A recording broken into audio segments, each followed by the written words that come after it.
I am Supervisor Peter Parsons, and I call to order the Town of Lewisboro Town Board meeting for Monday, August the 31st, 2020 at 7:30 p.m.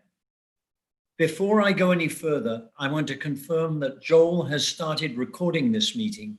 Yes, he has.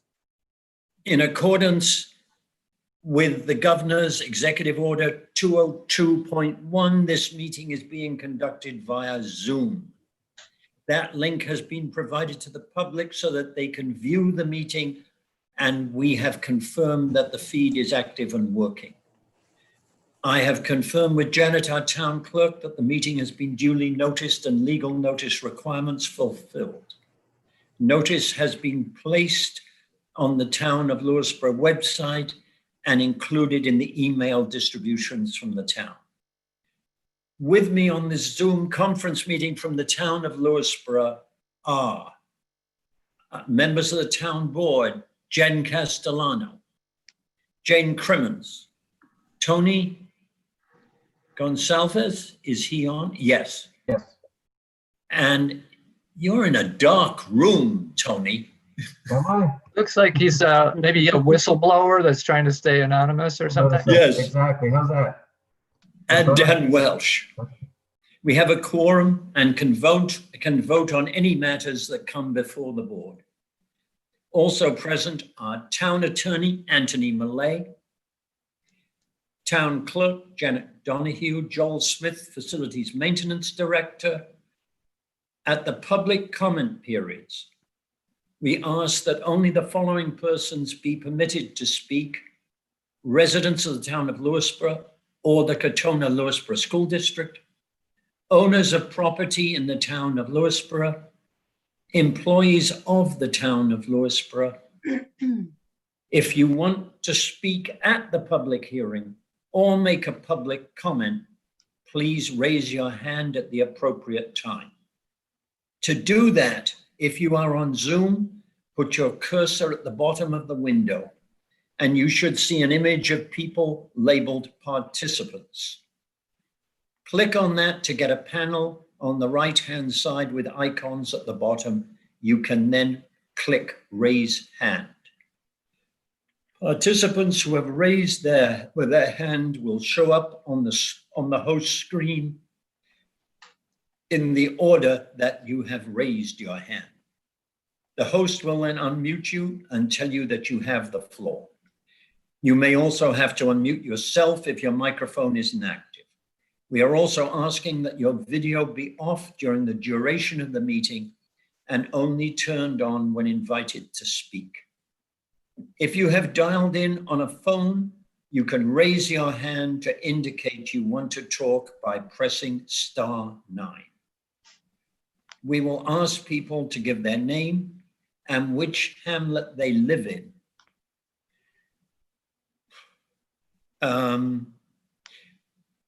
Upon entering, and to keep their comments to 2 minutes. Our town clerk will be keeping time, and you will hear a timer at the end of the 2 minutes. If someone is disrespectful or uses profanity at this meeting, they will be asked to leave, just as they would be asked to leave a physical meeting. Please remember that your camera is on and profanity will not be tolerated in any form, including gestures and acronyms. Now, please stand with me for the Pledge of Allegiance. I pledge allegiance Pledge allegiance To to the the to the flag flag of the United of the United States States of of America America, and to the to the republic for republic which it for which stands, it stands, one nation, one nation, under God, under indivisible, indivisible, with liberty with and liberty justice for all. for all. Okay. There are two public comment hearings. There are two comment periods tonight. I plan to hold one on the first one will be on anything except a discussion of John Jay's John Jay Football Club's request were to use lights at Honor True. You will have an opportunity to talk about that once I have allowed John Jay Football Club to present what they plan to do. I'd like to open the first public comment period. Does anybody wish to speak? Peter, I have a few hands up and I will go Okay. in order. Okay, right now I have 4 hands up. I'm asking Brenda McCann to unmute and to show your video if you'd like.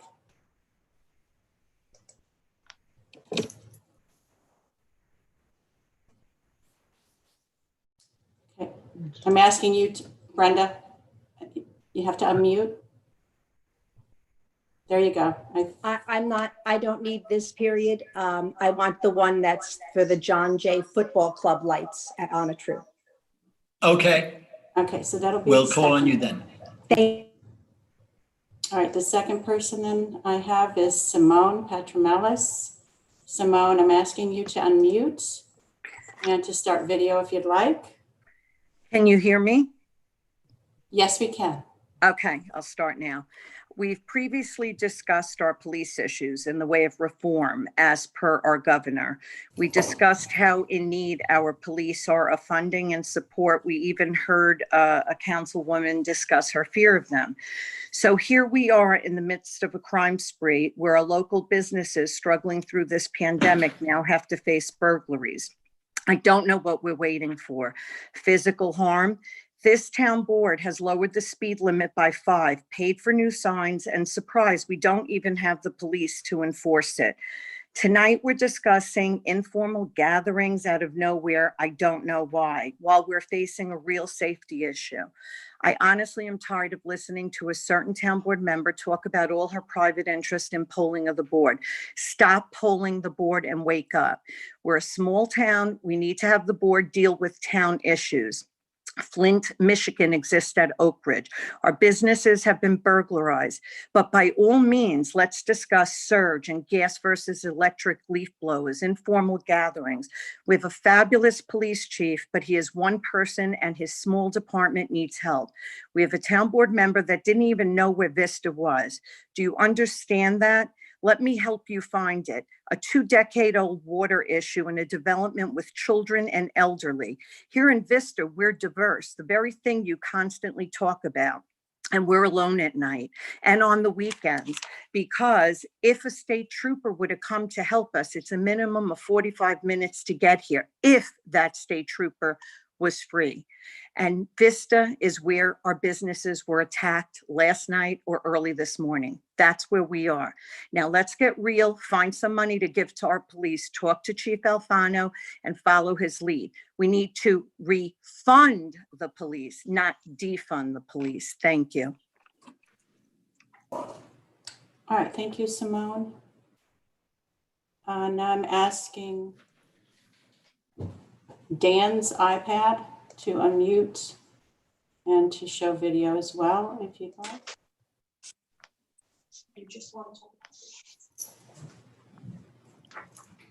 Excuse me, I would like to talk about the proposal from John Jay Football Club. Okay, so that'll be second comment. So we'll lower your hand as well. Thank you. You're welcome. Next, I have Joseph Noy. I'm asking you to unmute and to start your video if you'd like. Hi, Janet. Can you Oh, sorry. Hi, Jess. I We did can hear that you. while I was standing. hear me? We can. We're ready for you. Good evening. My name is Joseph Noy, Chair of the Antenna Advisory Board and South Salem resident. On behalf of the AAB, I wanted to share that Cityscape Consultants reached out to Tony and me last week in conjunction with their planned visit to Lewisboro this week.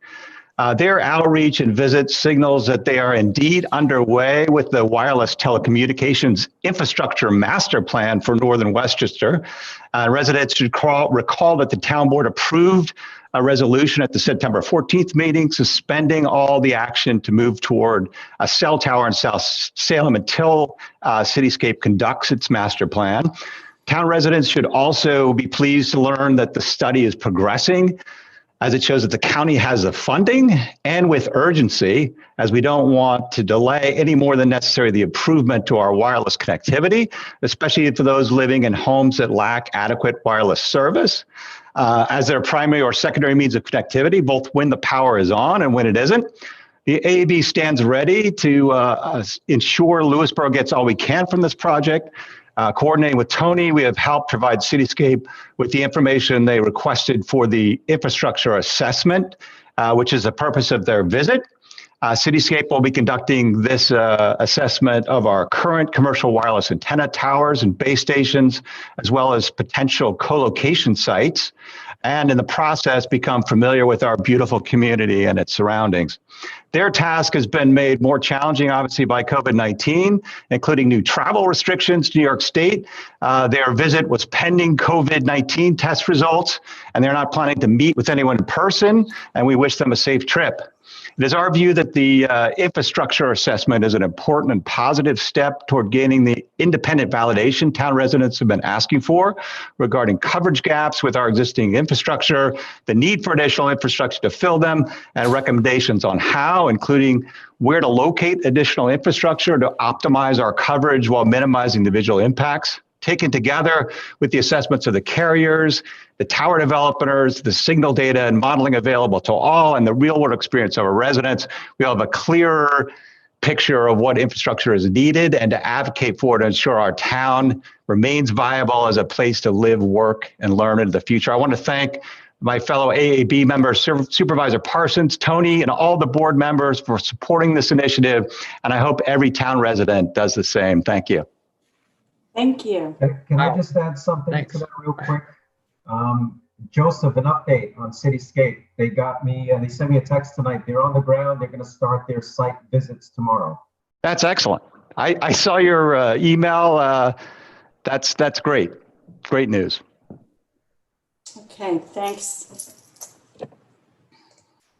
And now I'm asking Richard Sclaren to unmute and to start video if you'd like, Richard.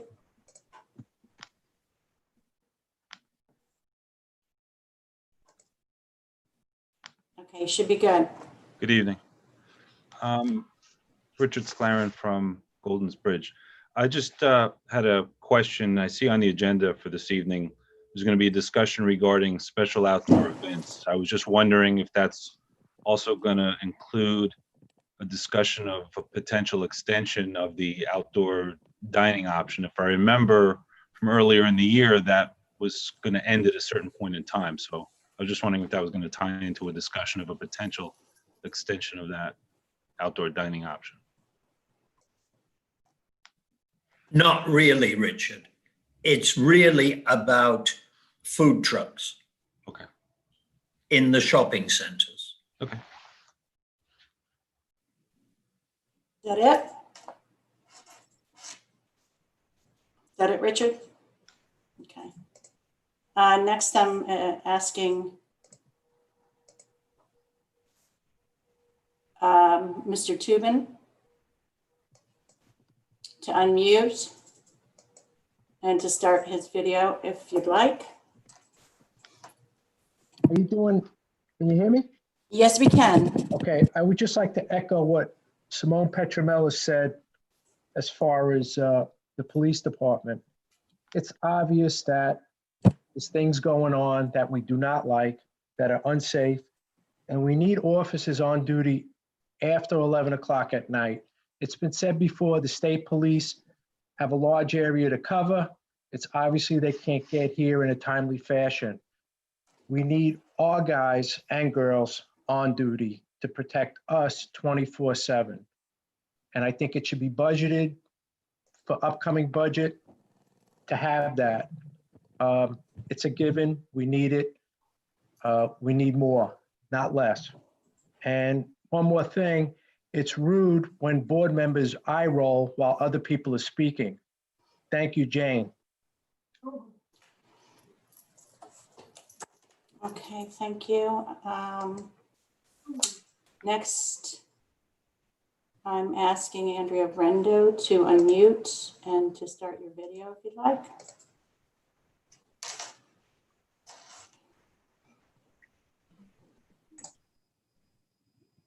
Andrea? I'm trying. Okay. we Won't hear let me start my video. So you can you can hear me though, right? Yes, we can hear. There you are. Yep. Andrea Rendo, South Salem, New York. Just two things. One, I had an opportunity to review the proposed outdoor events law, and I had a few questions. This proposed ordinance appears to regulate or require a permit for activities that occur on private property. If I'm correct. So Peter, I believe, mentioned that it had to do more or less with food trucks in shopping centers. But then those shopping centers, of which I think we have 3 in town, which would be Oak Ridge and Cross River and then Golden's Bridge. But then what about the property at Copia and the garden center in the middle of South Salem? Is that intended to limit that? And what events is it intended to require a permit for? Organizations or citizens who wish to meet for coffee on a Saturday morning and speak in the parking lot. So I just think that obviously this is just a proposed new ordinance. So perhaps it can be looked to be tweaked a little bit to be a little more specific. And it appears a little vague in 164-3, where it basically said that, the town board will basically consider applications as they come in.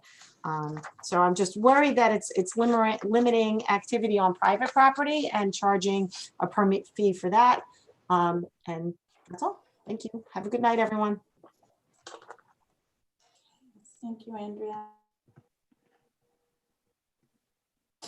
Next, I'm asking Robin Leganzowski to unmute and to start your video if you'd like. Hi, everyone. I had mentioned before to Mr. Parsons that on June 24th on the Westchester County Facebook page, there is a video where Mr. Parsons explains, I don't know, it seemed like with pride, that we have 29 square miles of town, and that if you need a police officer in Vista and they're in Golden's Bridge, it's going to take 20 minutes. I'm paraphrasing. Please, Mr. Parsons, have the County of Westchester take the video down. If someone's canvassing the town or the area, all they need to do is look at stuff like that and realize that if we, after 11 p.m., the state troopers are coming from Somers, how would they get to Vista in time to help, save, stop anything? I want that video down, please. Thank you. Okay, thank you, Robin. Next. Oh, this is general. And Jane, stop barking, Jane. It's enough with the eye rolling. And The next is Zoom user. That's all it states is Zoom user. I'm asking you to unmute.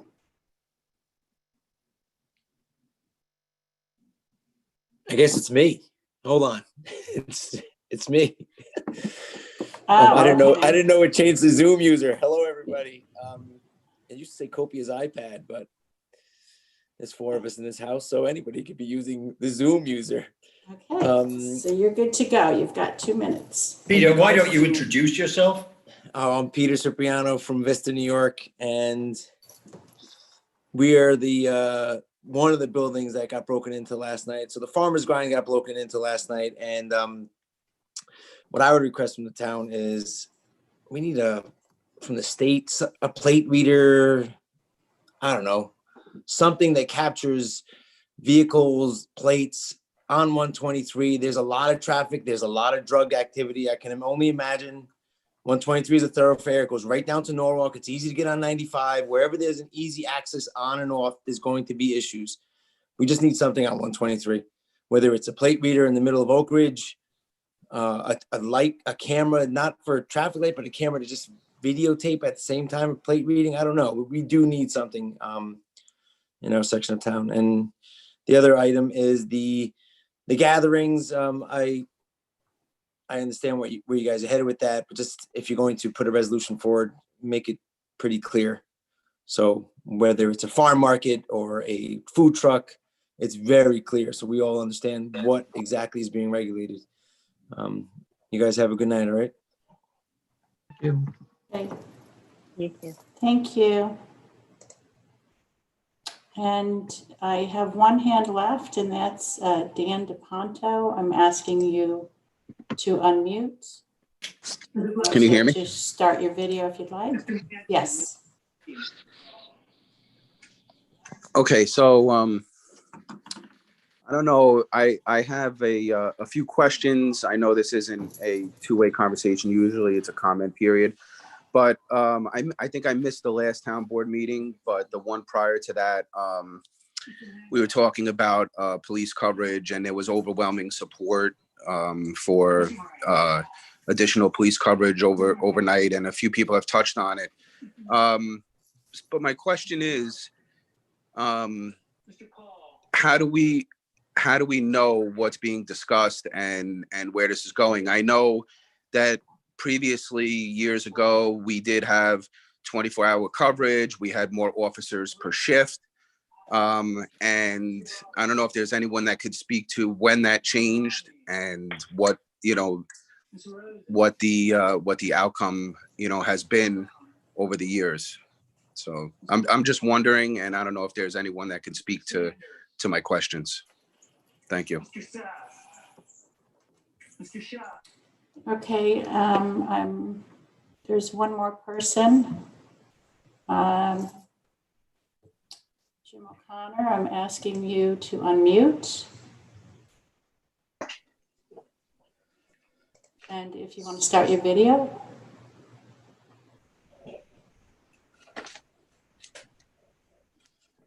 Hello, can you hear me? Yes, we can. This is Jimbo from Vista. Dan, you feel slight guilt with your white privilege. You live in a private lake community, work in sustainable Westchester, and bill out a total of 80 hours for 2 years of work and make over $200,000 for 80 hours. That comes out to roughly $2,524.97 per hour. While your Vista Town citizens are dealing with high crime rates, burglaries, COVID, losing jobs, etc., you and your elitist lake community friends enjoy peace and security. We in Vista, the most diversified part of the town, unlike your private community, I should say lake community, needs more police. Do the right thing. Add some cops. Thank you.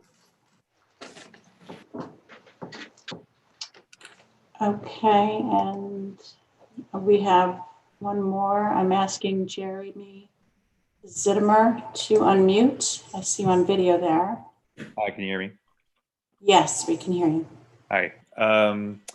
So I'm reflecting on these police conversations that we're having. Oh, I live in Golden Bridge. I'm reflecting on these police conversations that we have, and I'm wondering, after having spoken with Chief Alfano and having looked at like the hard statistics of what crimes our town deals with most frequently, I think most people in this town know that what we deal with is drug cases and cases of domestic abuse. And I'm wondering what plans the town has for addressing those specifically. Are we adding specific like drug education or drug rehabilitation programs in our town? Like what recourse and rehabilitation is there for drug offenders so that we not only address crime, but prevent it again in the future? And what sort of resources do we have to help families who are struggling with domestic abuse situations? I'd like for the town to reflect on that so that we're making sure that we are catering our response to the actual issues of our town. We talk a lot in these conversations about responding to the needs of our town and not the needs of the nation. And I think that the fear that is gripping the nation, perhaps in an overblown way, around crime, could be redirected instead to the specific problems that our town is facing. My heart goes out to the restaurant that was burglarized last night. Crime happens everywhere, and that is one tile in a mosaic of things that we need to address. I would encourage people who are talking about things like surge and white privilege. I would love to invite you to a conversation with Surge. I haven't seen most of you there, but I think it might be a nice opportunity for the town to come together. And I just want to say to Jane, I really appreciate how hard it is for you to sit through meetings and online public forums where a lot of people bully you and use what is actually a textbook abusive language against you, and to respond with nothing more than an eye roll is actually, I think, is actually pretty strong and pretty self-controlled. So I just want to say I respect how hard you're working and how much you give to this town, even though a lot of people are showing some abuse. So hopefully we can lower the temperature of the conversation on things like that and be a little bit more compassionate. I'm sorry, the timer didn't go off, but. Okay, I'm all set. Thank you. Thank you. Okay, thank you, Jeremy. Now I'm asking, there's 2 more people, Peter. Audra Emmerich. I'm asking Audra to unmute. Hi, I just wanted to make a comment about the lights and non-true. I think in this climate when kids are dealing I think with that's so for much the stress- public comment period too. The lights at On a True? Yes. Yes, that's going to be for the public comment period number 2 at the end of the town board meeting. Is that correct, Okay. Peter? Yes, Okay. All right. So I guess I'll wait. thank you. Cool. Thank you. I have one more. Rich. I'm asking Rich to mute.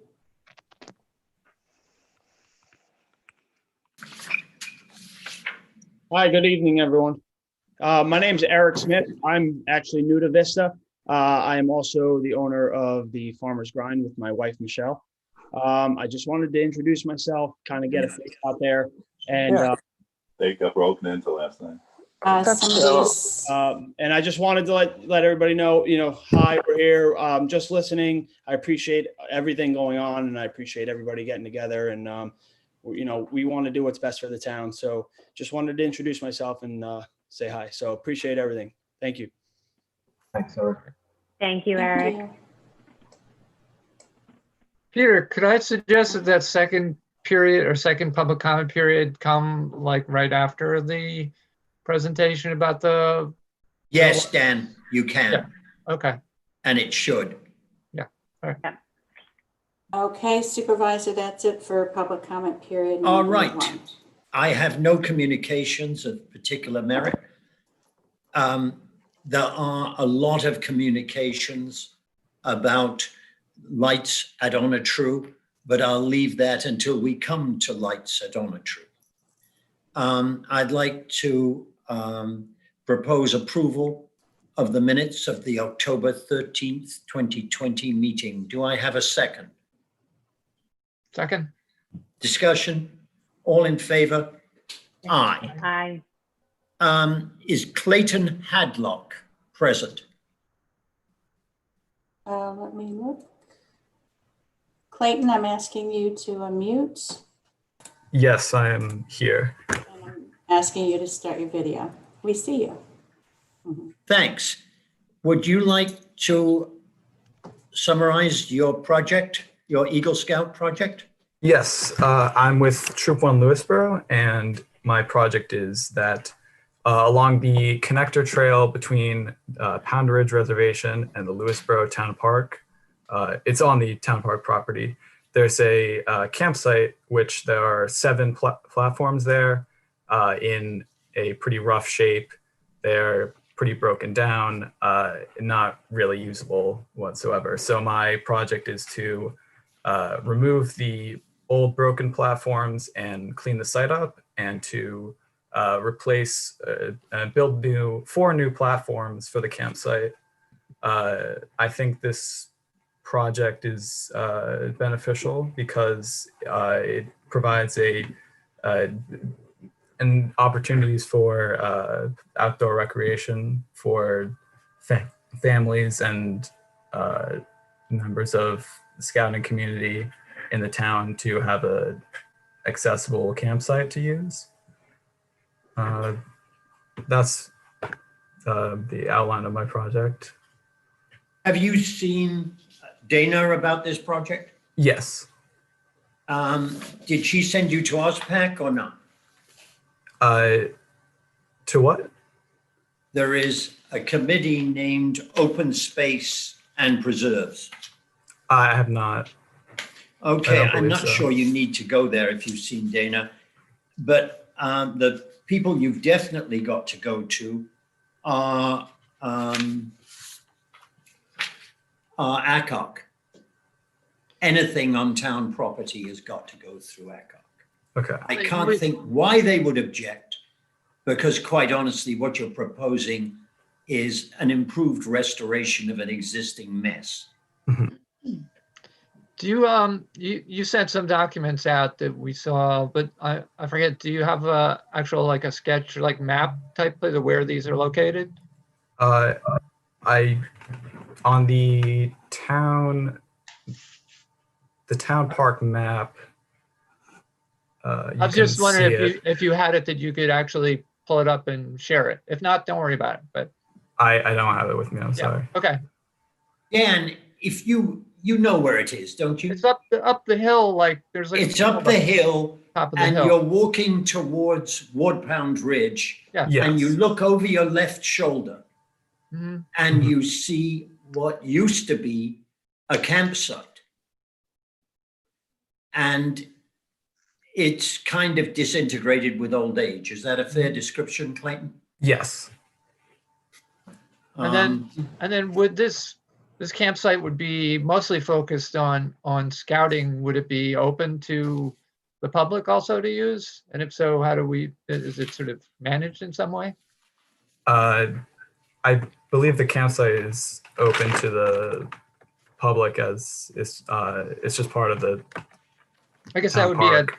it'd be kind of a Dana issue and a review of our code in terms of people just, dropping in and camping in the preserve, but just. I think it has to be open to other people, Dan, as long as they get a permit.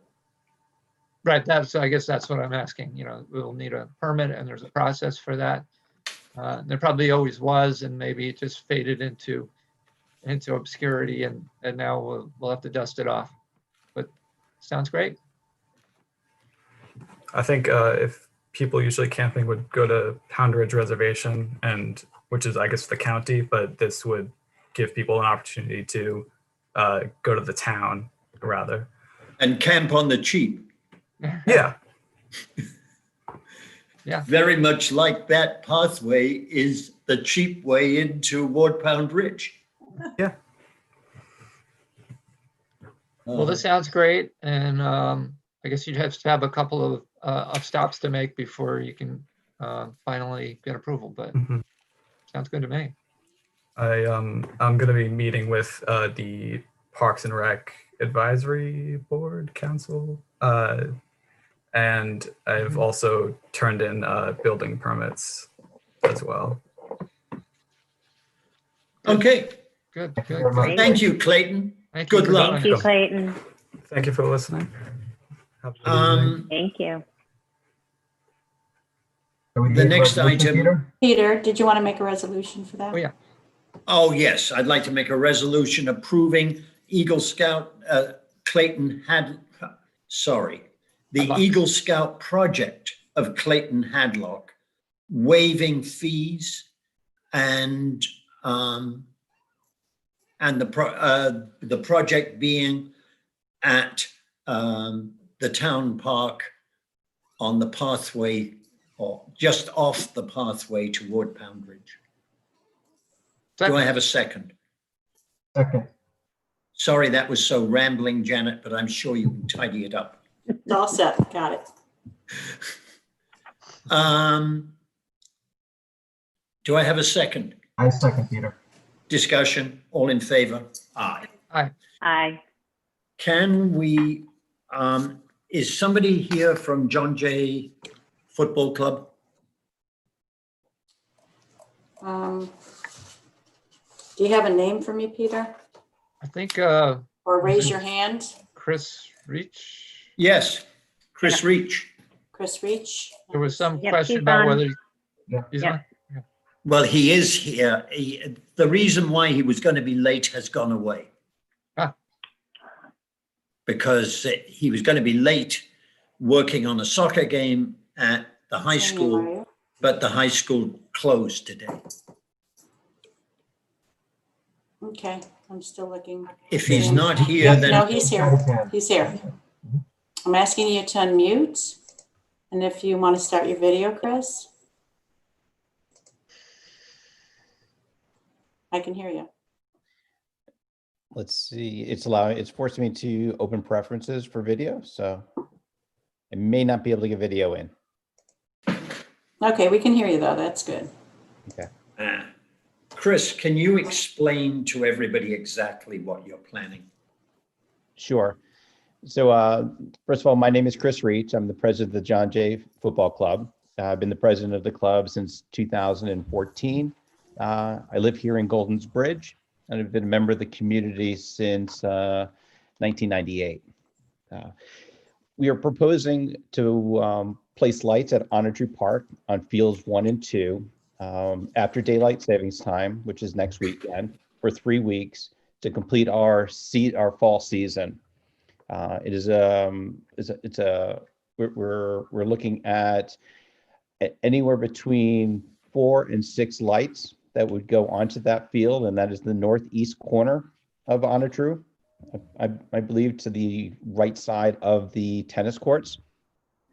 We're looking to place these lights only in the evening from between 4:30 and 8:30 on Monday, and play on those fields from Monday through Thursday evenings. We will not have games. We're not looking for any weekend time. We are just looking to complete practices for the club so that we could complete our fall season. The season itself was started late because of COVID. There was a lot of interruptions at the beginning of the season for us to even get started with our program. Obviously, we're waiting for everything from the governor's approval to local ordinances in order to allow us to be able to play. We're very lucky to have been able to get outside and play soccer. The soccer program was cut last spring, so it wasn't until the middle of July that we were able to even get outside and play. So we've been handling the COVID very well and managing in a very safe manner the play of our community. We have over 400 children that play soccer in our community from 3 years old through 18. We coach them each evening after school. The time period in which we're asking for is the earliest time in which most children can leave school, get home, changed, and arrive back at the park. For those of us who live in Goldens Bridge or Katona, we know how long it could take to get to Onitry. So 4:30 is about the earliest we can go. So by November 1st, when we hit daylight savings time, we're already up against twilight, and by 5 we'll be in the dark. The lights themselves are diesel-powered LEDs. They emit light to a range of 250 feet, which is just short of the width of the field that we're looking at. And at 250 feet, we're looking at a 0.5 foot candle. So as a comparison, twilight is 1 foot candle. So it kind of gives you at the furthest edge what the light would emit. Additionally, the decibel level of the generators that power the lights is 75 decibels. Just for comparison purposes, a washing machine or dishwasher is 70 decibels.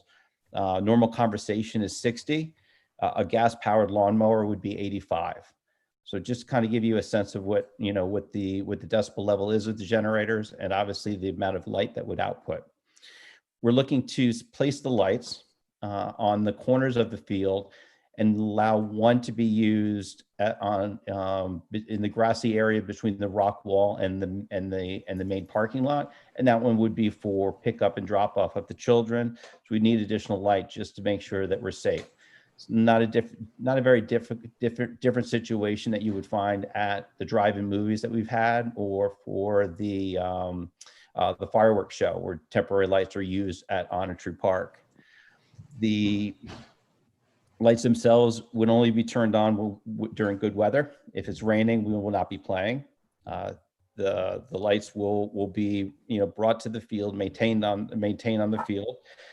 The amount of the amount of hours that each tank of gas requires is about 65. So at the end of this 3-week window, we would be just nearing the end of our fuel tanks. We may not even need to refill them during the time in which we're there. If we do, we'll be filling those tanks by hand with 5-gallon containers.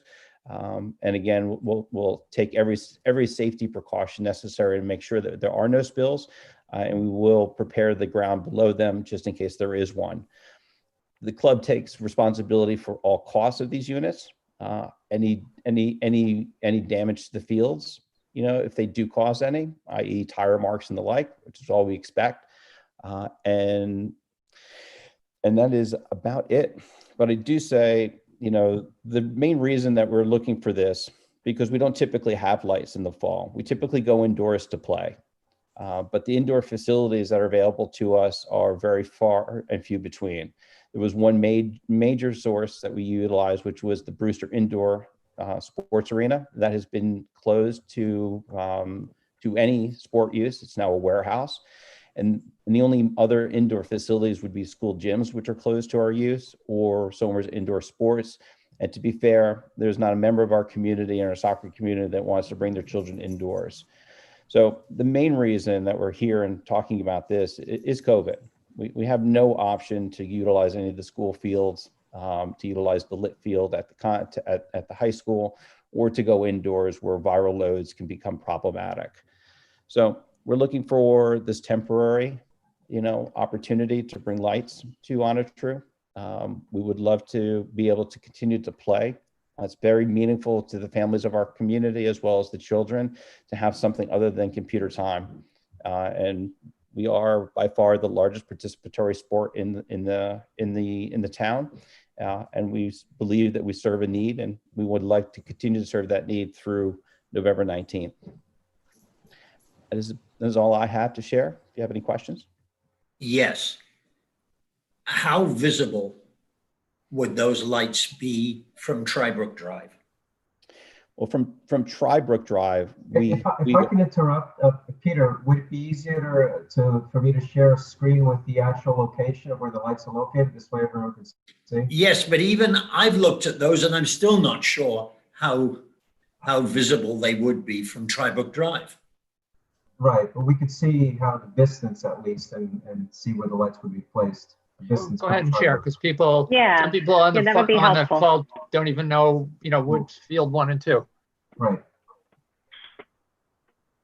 So here's field 1 and field 2. This is the parking lot. These are the 2 buildings. Chris, just to confirm, we're not proposing anything for fields 4, 5, and 7. It's only 1 and 2, correct? That is correct. Wait a second. Okay. These were either or scenarios, depending upon what was more appropriate for the neighborhood.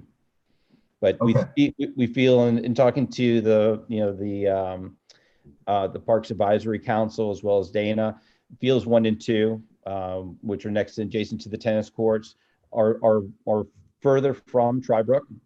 They sit in a bowl, right? Because there's a hillside along the parking lot, as well as to, I believe it's the north side where your cursor is. So the lights would sit lower into that space. Okay, but I can actually. I don't think that was unfortunate. Unfortunately, that was not clear on the information that was sent out, right? That you were not going into the other fields. I think it was in one of Dana's. Okay. I believe so. But a lot of people in didn't. the last PrAC communication, in the last PrAC communication, as Chris mentioned, there were 2 options, right? So he presented both, but what they went with was this field 1 and 2 proposal. Right. So if you go to in terms of the distance between where we're asking to place the lights as well as where Trybrook is, that's the full park there. that you got there. And Trybrook is still to the lower side. There you go. Yeah, so this is the fields would be located here. Field 1, Field 2, where my cursor is. Trybrook is down here. Yeah. And just for perspective, each of those large fields is approximately 120 yards or 330 feet long. I just know that because I lined those fields. Okay. So again, the lumen output of these, you know, again, at 250 feet, we're talking about a 0.5 foot candle. The height of the mast, the tower that we would utilize is 30 feet. I think that first glance, everybody thinks 30 feet higher is going to be much more visible. It actually will be less visible. We'll be able to direct those lights now down and away from the horizon. The lower the light, the more flat of an angle we need to use, and the more they will be seen on the horizon. So it does help to be able to light downward. Also it'll get out of the eyes of players, any coaches that are there, but also houses that are around the, you know. Chris, if memory serves me correctly, we did this last year at Fox Valley. Do you remember that? Are our memories the same on that? Yeah, we were at Fox Valley. So we had similar concerns from those neighbors, and I just wanted to bring up 2 points from last year. One is that people were concerned, and I'm hearing the same concerns via email. We got many email correspondences about this, and most of them were in opposition. And one thing people are concerned about is we say it's temporary, but that's really just like a precursor to making them not temporary. And that's not the case. We used temporary lighting for 4 weeks last year at Fox Valley, and we had those same concerns from the Indian Hill residents, and it does not set a precedent. And you can tell that by the fact that we're not approaching that same park this year. The second thing I was going to ask was, did we get, I don't remember getting any follow-up complaints from the Indian Hill community, who at first were really hesitant about it, but maybe not as much opposition, just voicing concerns. And then I don't remember hearing problematic follow-up. So I wanted to ask what your perspective was on that, if you had heard any problematic follow-up from that. We did not. You know, there was initially there was concerns about the lights being there. I presented at the town meeting. There were residents there, of course, who were concerned. Once we were there, and we're there for such a short period of time, that it became once there really was no negative feedback after. We would have been able to go back the following years. The reason why we have not gone back is really it was a decision that we made relative to being able to go indoors where we know the weather is perfect, right? So once you're out at this time of year, the field is never dry, right? So we are always in a window where if you have any bit of rain, the fields will be wet, will puddle, and will damage them. So after that particular season, you know, we looked at the cost and said, what we could rent the lights or go indoor for the same amount of money. Let's just go indoor and be able to confirm and host every single session that we put on the schedule, as opposed to waiting for the night, you know, the day of, and cancel, and then leave the lights unused, which did happen a few times that week, that during that window. Okay. So we're always facing that. Right. And then we have the circumstances of COVID this year. So I appreciate that, just because I remember this conversation before, maybe different field, different neighborhood, different motivating action behind the opposition or concerns that have been stated. And I just wanted to clarify. Yep. And Chris, could you help me and maybe other people understand again about the situation with the school fields? I understand they're not available, but I wasn't quite sure what, you know, why exactly that was or what was going on there. Sure. So the school district is very concerned about mixing cohorts, right? So they feel that the best way to protect the student population is really not to have too much overlap between outside residents or even children that are not even in attendance at the middle or high school or each of the elementary schools to use those facilities. They've had and they've maintained all their school fields, internally, meaning that they have not made them available to any outside group. They the lit field that we have, the contest field, is being managed in such a way as to there being no overlap among the 3 fall sports that we currently have, and those are boys, men's and women's soccer, and girls field hockey. So we only have the one field that could be lit after school between games and a practice, because we basically window. You'll have a girls soccer game, you'll have a boys practice, or you'll have a field hockey game and a girls practice. There's no other time to be on those fields unless you go well past 8:30, right? So they schedule them for 2-hour blocks. They put a gap in between to make sure that everybody has been removed from the field before the next group could come on. So they're really trying to isolate and ensure that there really is no crossover. It's being managed in such a way also where even spectators are limited to only the home teams, right? So if there is a game at the high school on the contest field with the big bleachers, there's only 2 parents for each child, on the home team that's even allowed to come. So they're really, really being very, rightfully so, safe about the, about the mixing. To such a degree that the school was canceled today. My soccer game was canceled today. Until they do the contact tracing, there's just no way to know how in the school whom the person who is in cohort A that had tested, how many children he mixed with or she mixed with in cohort A, and then were they part of the 3 sports teams, and then how does that now affect the school and the school population? So we don't even know yet for tomorrow, even though they've announced that school will be open, how many or if any of the student athletes were affected by this. So we could have more days of no soccer within the school. It's sensitive for me and many of my coaches because we do coach both within the club as well as in the school. So we're mixed, with as many as maybe 100 kids a day, between the sessions that we work with. To that point, Chris, are you having the parents submit, waivers for the kids? Are they completing screeners for each practice, or how are you managing that on your side? So we completed a screen waiver that I believe Dana and the town requested of us for the soccer club, and we utilize the same one for each individual parent as well.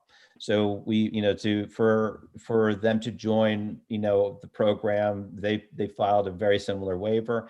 We also leverage a screening, through Google Forms where parents are, requested to fill out a form, each time they come, each time they attend a session or a practice. It's more of a reminder of the symptoms to look for, right? It's not something that we, it's just, you have to stay just cognizant of all the issues, right? I think we were all doing a very good job of it. And then mask wearing and social distancing, we manage, on the field itself. So all coaches wear masks at all times. Children on the bench wear masks. When they play, they're allowed to take the masks off.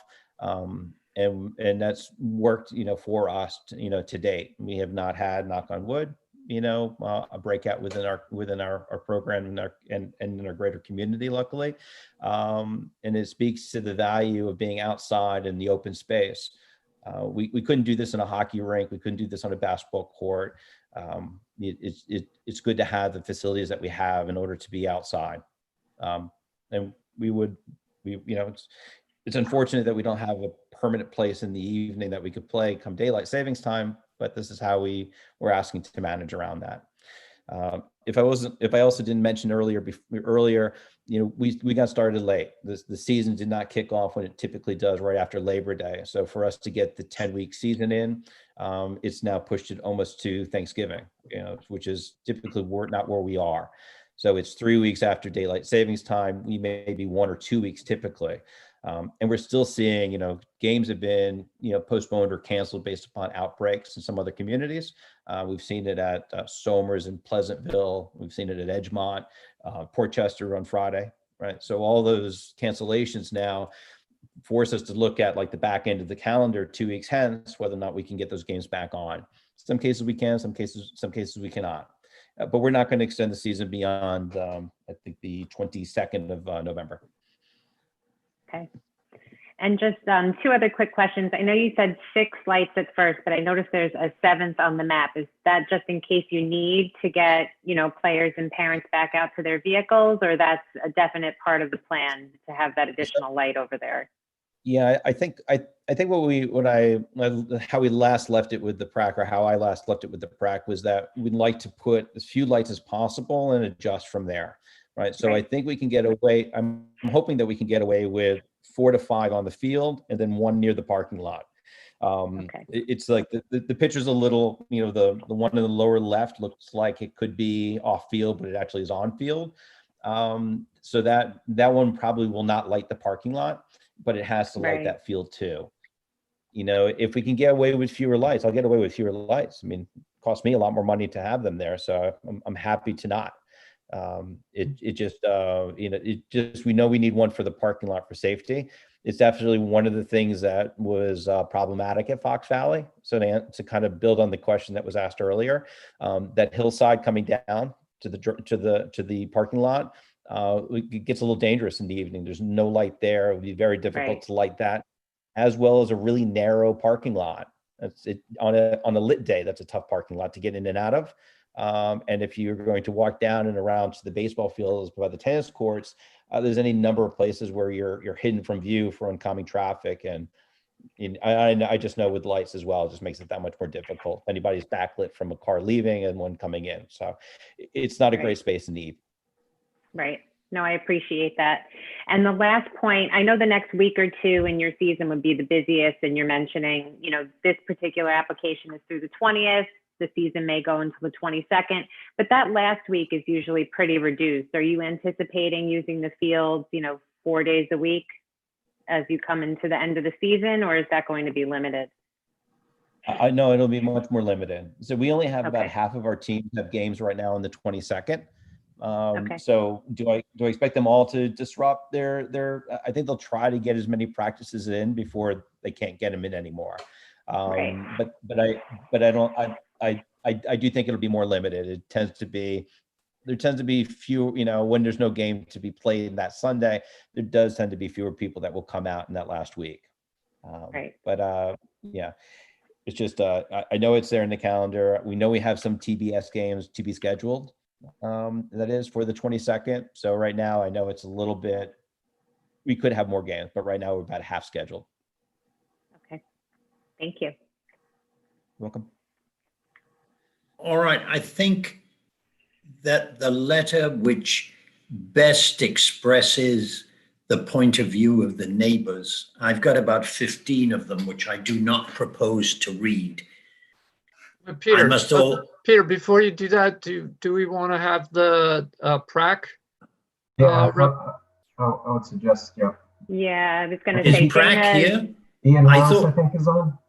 Or I thought there was supposed to be somebody here from PrAC. I saw Ian on before. I'm not sure if he was intending to speak or just to listen in, but.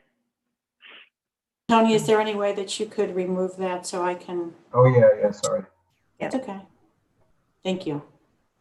Yeah, Dana had suggested that there would be somebody here, I think. Ian? It was Peter Copia on PrAC, right? Oh, yeah, that's true. Yes. Yeah, I'm not seeing Ian Harris. Oh, there's Ian. I see Ian Harris. Yeah, I was going to say he was on earlier. I think he was intending. I see him there on page. He's page 2 for me. Okay. Unless it's another Ian Harris. I doubt it. Ian, raise your hand. Yeah, if he could raise his hand.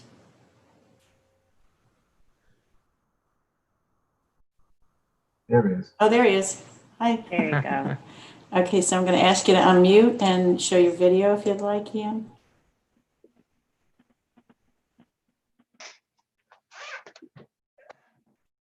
Okay. Hi, you hear Ian. me? Hi, Ian. Yep. Yep, we can hear you. Okay. Well, good evening. Well, the soccer club presented to PrAC.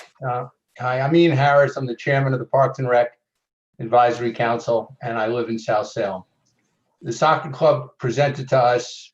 We asked some additional information which we were provided about the process, and ultimately the advisory council voted in favor of what was sought by the soccer club. You know, these are exceptional times that we live in. This is a temporary request for temporary facilities for recreation for a program that started late, and we certainly encourage recreation. Onatru seems to be the most desirable location for the program. Fox Valley was tried before, and the soccer club's choice to go to Onatru. It's recreation usage. It's consistent with the fields that are there, and from our standpoint, on a trial basis, we're in favor of it. If the trial is favorable, then certainly in future years, it'll be considered again from our vantage point. If the trial is unfavorable, then that will speak for itself. So, you know, we as a group voted in favor of it. We support it, and we recommend it to the town board. It's what we think makes sense. You know, understand that the neighbors are concerned about something being there that's not there already, and we requested that fields 1 and 2 be utilized, not the other fields, as they are furthest from where most of the residents are. And I think if it is approved and if it takes place, I would ask as many people as possible to go there and see for themselves as to whether it's a good idea or a bad idea. And time will tell whether that's the case. So PrAC supports it, recommends it to the town board on a temporary basis, no precedent to future years. We'll see how it goes. That's our vantage point. Thanks. Thank you, Ian. Thank you, Ian. Thanks, Ian. Okay, I'd like to sort of quickly summarize what I've been receiving, which has been intense over the weekend and to some extent today. That by far the overwhelming majority of the letters have been against this use of Onatru. I think there is a general feeling that people keep on pushing to extend the amount of stuff that's done at Onatru, and the neighbors are never really consulted. And on this, we managed to take them by surprise. You can say it's their fault that they should have attended the PrAC meetings. But the fact is they didn't. And we've got letters like, I think I'm going to pick this one, which is the most obvious, I think. It's from Kathleen Walsh. Steve Walsh and I have celebrated our 40th year in our home at 15 Trybrook Drive. Four children born and raised, and hundreds of soccer, softball, baseball games later.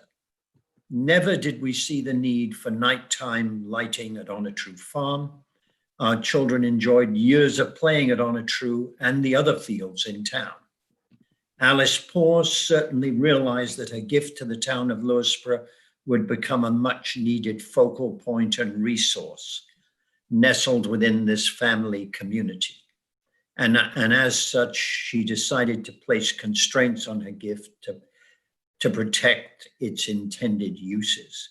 The biggest constraints concern the buildings and anything which can be seen from Elmwood Road, if you read the deed and what she said.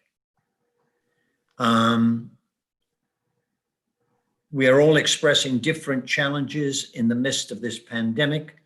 The last thing this local community needs is to extend the day and noise level by having nighttime games.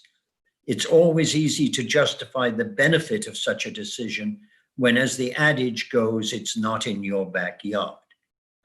Having retired from teaching after 23 years, we realized that as in education or in legal matters, past practices are a real and strong consideration in this type of decision. Saying that the lights are temporary only serves to belie this as a measure or solution that will quickly transition to a permanent alternative, to extended hours for youth and adult sports programs.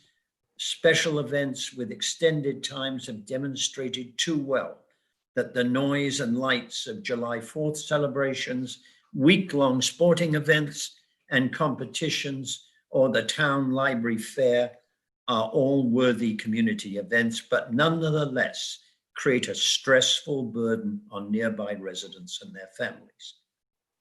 We are all too well aware of the importance of dealing with the noise every Labor Day weekend because of the lacrosse games that go on all day. However, it is totally unfair and inappropriate to extend playing time past dusk. The beauty of living here is the quiet and tranquility that comes over the area as the sun goes down. We strongly object to using lights at Onatru Park, even on a temporary basis. It is extremely unfair to the residents of Trybrook and the residents of Elmwood Road, period. I've also got complaints from Deepwell Farms. For those who don't know, Deepwell Farms is behind Meadow Pond, and you look through the woods to Onatru. I guess in summer you can't even begin to see anything, but as the leaves go, you can. The pro letters echo what we have heard so far. I'd now like to open it to anybody who wants to make a comment relevant to this. There's a few, Peter. Okay, I'm sure there are. Yeah, again, we'll limit it to 2 minutes and residents, Yes. correct? Okay. And I'd like it to be people who add things to what we've already heard and don't just repeat things we've already heard. Okay, Peter Cipriano. I'm asking you to unmute and start your video. Hey, There you I'm go. Peter Cipriano from Vista, New York. I actually am a neighbor to Vista Park, and I invited them to come to Vista Park, but that park is such that they could not use it. It's not big enough. I think I'm basically repeating what they said about COVID. I think children need something to do this fall if they have activities and they're outside for a longer period of time and are not going into interior spaces. That was the basis for PrAC deciding to allow this to happen. In terms of the nature of Onatru, it's temporary lighting, and it is a test to see if it's a trial. Maybe it is terrible, but for what we're looking at, it may not be, and it's worth allowing them to do it. It's a 2-week period. I know it's going to cause a little noise, but it's way before 9 p.m. It's not that much noise, and it's far enough from most houses that it should not be that bad. I don't know. I think the taxpayers in this town are not just the people surrounding the park. It's the entire community. And if they're mostly community members playing at the John Jay Football Club, it's not a bad idea that we give them an opportunity to finish off their season. Understanding that I do hate light as well, Peter. I hate it because I like to see the moon and the stars and everything. But at the same time, we do have people and we have kids, and there's an opportunity for them to, have a normal life, especially during 2020. Anyway. Who else? So you guys have a good night. Thank you too. Thanks, Peter. And right now, Allison Skinner, I'm asking to unmute and to start your video if you'd like. There you go.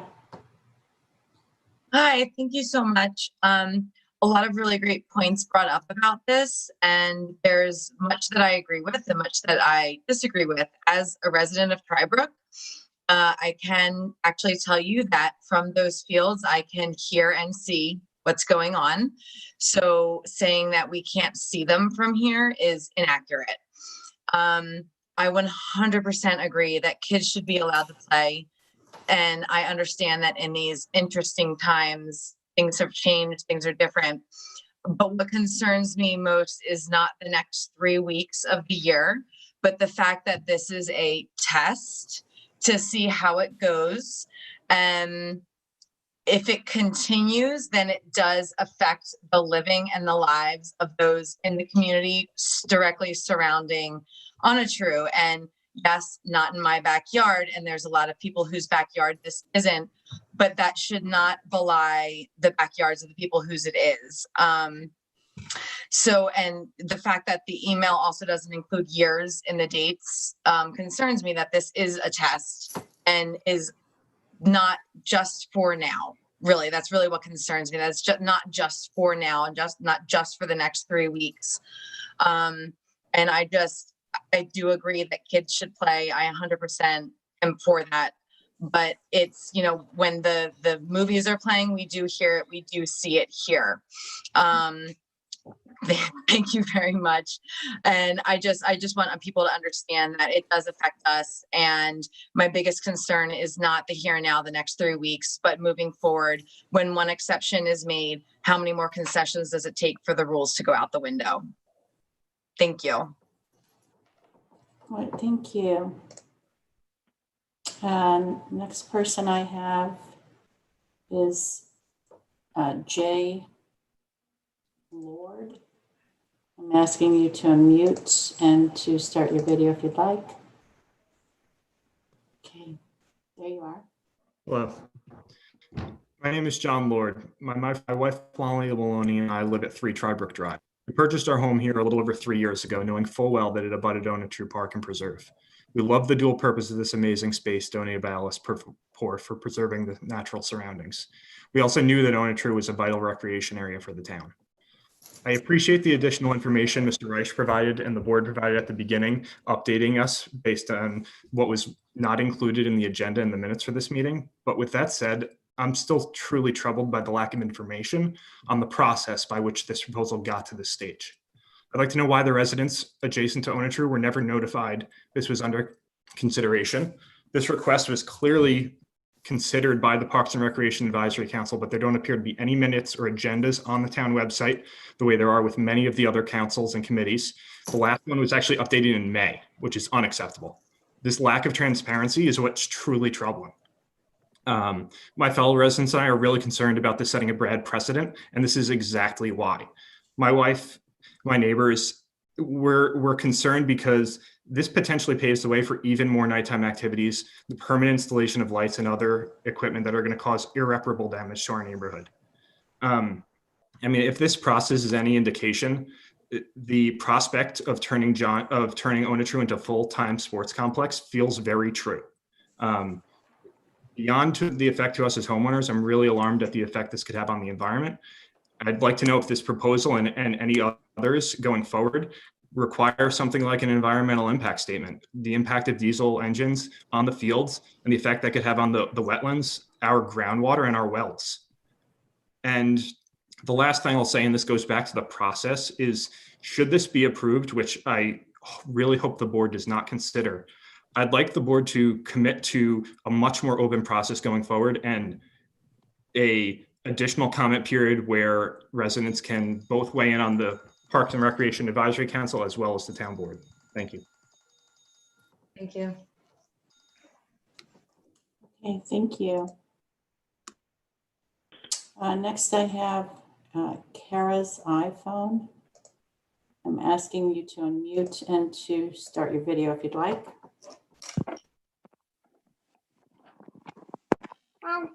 Yes, baby. Hi. Okay, we can hear you. Okay, this is my first time being on a Zoom, so I'm sorry, I'm a little nervous. I'm speaking as a parent of a athlete who's been on the John Jay Football Club since 1st grade. He's now in 6th grade. My son has special needs. He has an IEP, and at school, he receives a lot of support where he knows he's not doing the same things as everyone else, but on the soccer field, he's equal to his peers. And he's been given an opportunity every year to join the team and to participate in athletics. And it's been a huge part of his life. He's very happy about that. And there's a lot that the football club has done for him and the other students. They bring together kids from all over town when they're in elementary school so that when they get to the middle school, they're together.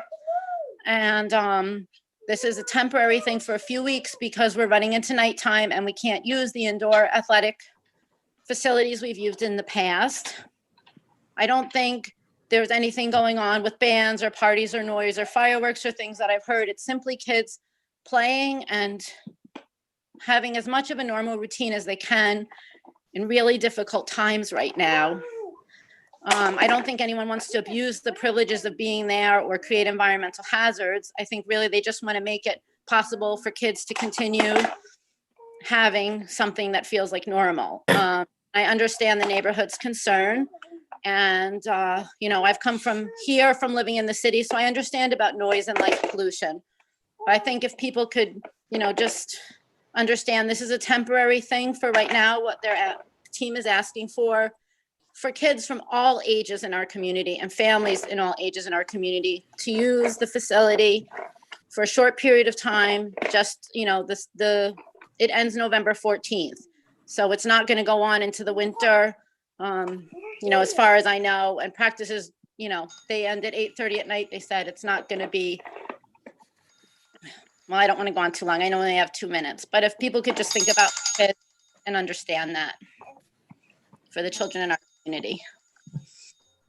All right, Thank thank you. you, Tara. Thank you, Tara. Letting me talk. Mom, can you Bye. play with me now? Bye.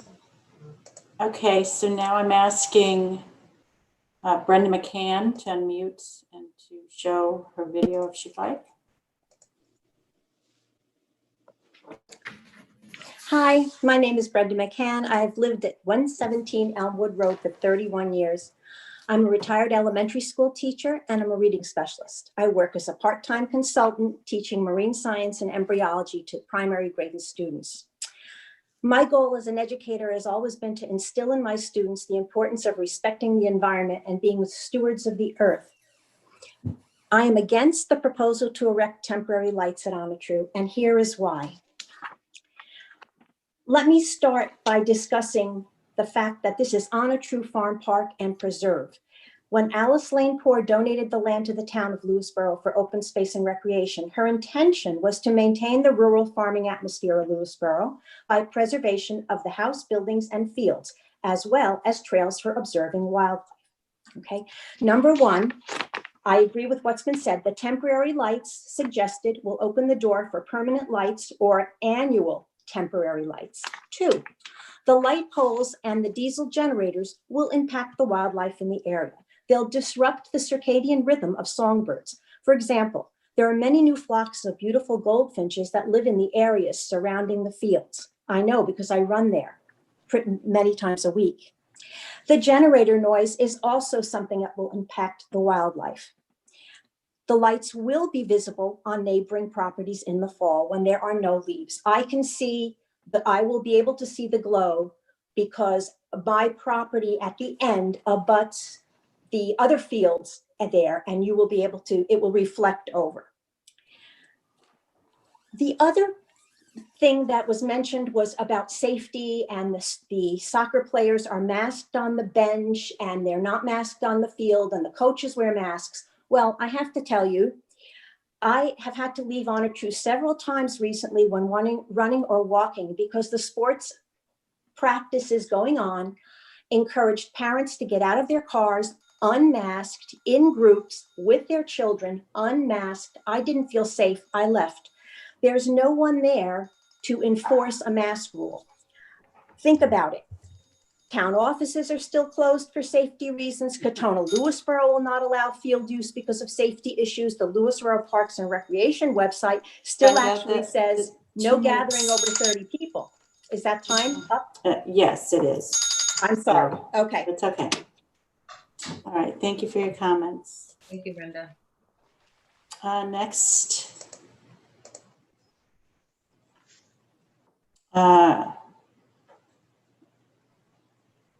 Ms. Borla, Gotti Borla, asking you to unmute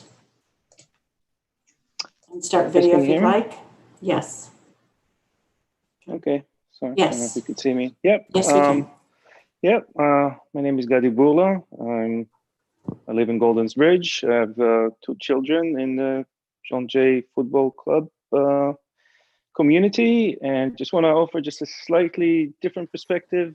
My daughter had training today at Anachu this evening, 4:30 to 6:30. I'm sorry, from 5 to 6:30. So I was there with her in the parking lot when dusk and evening hit around 6 o'clock. Fog was rolling in. Field was pitch dark. They were still trying to do their best. And I hear folks talking about safety. So for me as a parent, you know, with the safety of obviously the wildlife and all, I was actually fearing for the safety of my daughter on the field, pitch dark, running around and potentially sustaining a serious injury.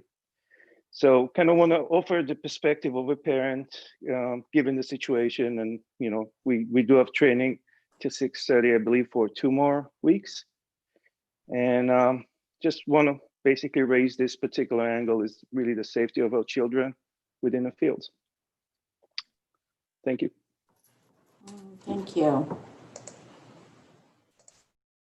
And now I'm asking Nicholas Cochin to unmute and to start your video if you'd like. There you are. You got me? Yes. Hi, it's Nick Kirschlin. Hello, everyone. I'm 61 Elmwood Road.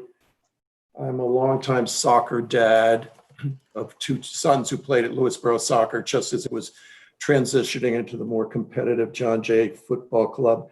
A few points that have come up. One, we didn't know this was going on, other than that we know there's been a tremendous amount of traffic on Elmwood Road the last couple of months. We kind of figured it out. I commend the club for trying to get the kids out, but a few just touch points. I got on the call without any particular opinion about this. I think Ms. McCann's right. The rigor around safety in the park is just not there. My wife has left there recently on dog walks because there's just too many unmasked people. The parking lot's filled. I'm guessing there's not much restriction about how many parents should be there during the practice, et cetera. So I asked the town board to consider that factor. Secondly, there's a lot of talk about lights. From where we are, we've always heard the sound of the games going on. We're about 200 yards, which is beyond Whipstick Farm. And it's always been sort of a delight. I'm wondering, there's been no discussion about how loud the generators are going to be. I'm imagining if there's 7 lights, there may need 7 generators, and it's going to sound like someone's taking trees down at night outside our backyard. So I'd like somebody to address that issue. And then the other thing that's been very confusing to me is that it's been presented as a necessity because of a delayed schedule as a result of COVID, yet there was then discussion about how the exact same proposal came before the board for Fox Valley a year ago when we didn't have COVID. So I'm working on the assumption that this is a quote unquote temporary plan with the hope that eventually it'll be something that a very competitive soccer club can use as a way to elevate the level of play. So I would like some clear communication from the club about its intentions around lights in the future. Thank you. Okay, thank you, Nick. Next, Dan's iPad, asking you to unmute and start your video. Okay, and now I'm asking you to unmute. Okay. I'm Dan McCann. I'm a resident of this town. I've lived at 117 Elmwood Road for 30 years. I am speaking to you tonight to express my opposition to the proposal to install temporary, which in effect are stadium lights on the field at Honor True Farm Park and Preserve. I've been an advocate for youth sports, interscholastic sports, and intercollegiate sports for 50 years. I was a volunteer basketball, softball, and lacrosse coach in this town. As a lacrosse coach and program coordinator for 5 years, we practiced and played no more than 3 times a week at Honor True. If we were rained out or fields were not ready, I never requested lights. When school districts were presented with the tax cap, sports teams were not eliminated at any level. The number of contests were reduced and the associated fees were saved. Youth sports have expanded since I coached. Reasonable limitations are now necessary. This proposal, which has changed, and I am deeply concerned that I found out about this proposal 2 days ago. After, for those who are not aware, proposals to install lights at the tennis courts, proposals to install lights on the softball fields were rejected by this town. This proposal calls for now 6 30-foot light towers to be installed on 2 fields for 15 evenings, will consume in their running over 200 gallons of diesel fuel. If this proposal before you to construct lights on the town of Lewisboro Nature Preserve in Wacabuck were presented, would this town board be approving it? If, please, be cognizant of my community. I've been part of it and I've contributed to it. This is an unsound step. The proposal has not been supported by the high school, by the school district. I suggest, thank you, that the board speak with the school district. Okay, thank you. Next, we have LBJ's iPhone, asking you to unmute and to start your video if you'd like.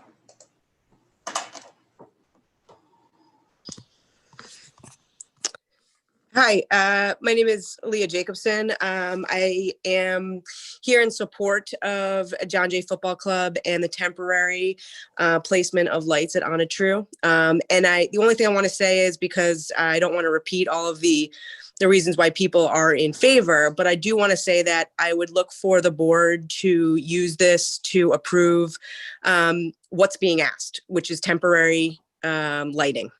If at some time there is additional request for lighting, we'll bring it up at that point. But at this time, it's temporary housing of the lights for a situation that was obviously due to COVID. Thank you. Thank you. Thank you, Leah. I have a few more, Peter. Bob Collins, I'm asking you to unmute and to share your video if you'd like.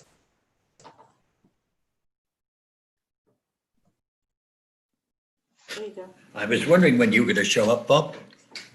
Like a bad penny. I'm Bob Collins. I live on Elmwood Road, adjacent to Onatru. And so, yes, I am not neutral in this discussion. I have no desire to have diesel motors going and artificial lights invading evenings here at the Collins house. But in addition to that, I'm also an attorney and a law professor, and I've got serious questions. I'm glad counsel is here. I have serious questions as to whether or not this would be permitted. If the town's website can be believed, the grant by Mrs. Poor was for Onatru, quote, to be used and maintained at all times in its natural state as a wildlife and conservation area, and for limited recreational purposes relating thereto. Organized soccer does not relate to wildlife preservation or conservation. I think it's diesel motors, artificial lights are in direct derogation of wildlife and preservation. I don't think the board would have authority to take this step, and I don't think it's a good idea in any event. Thank you. Okay, thank you, Bob.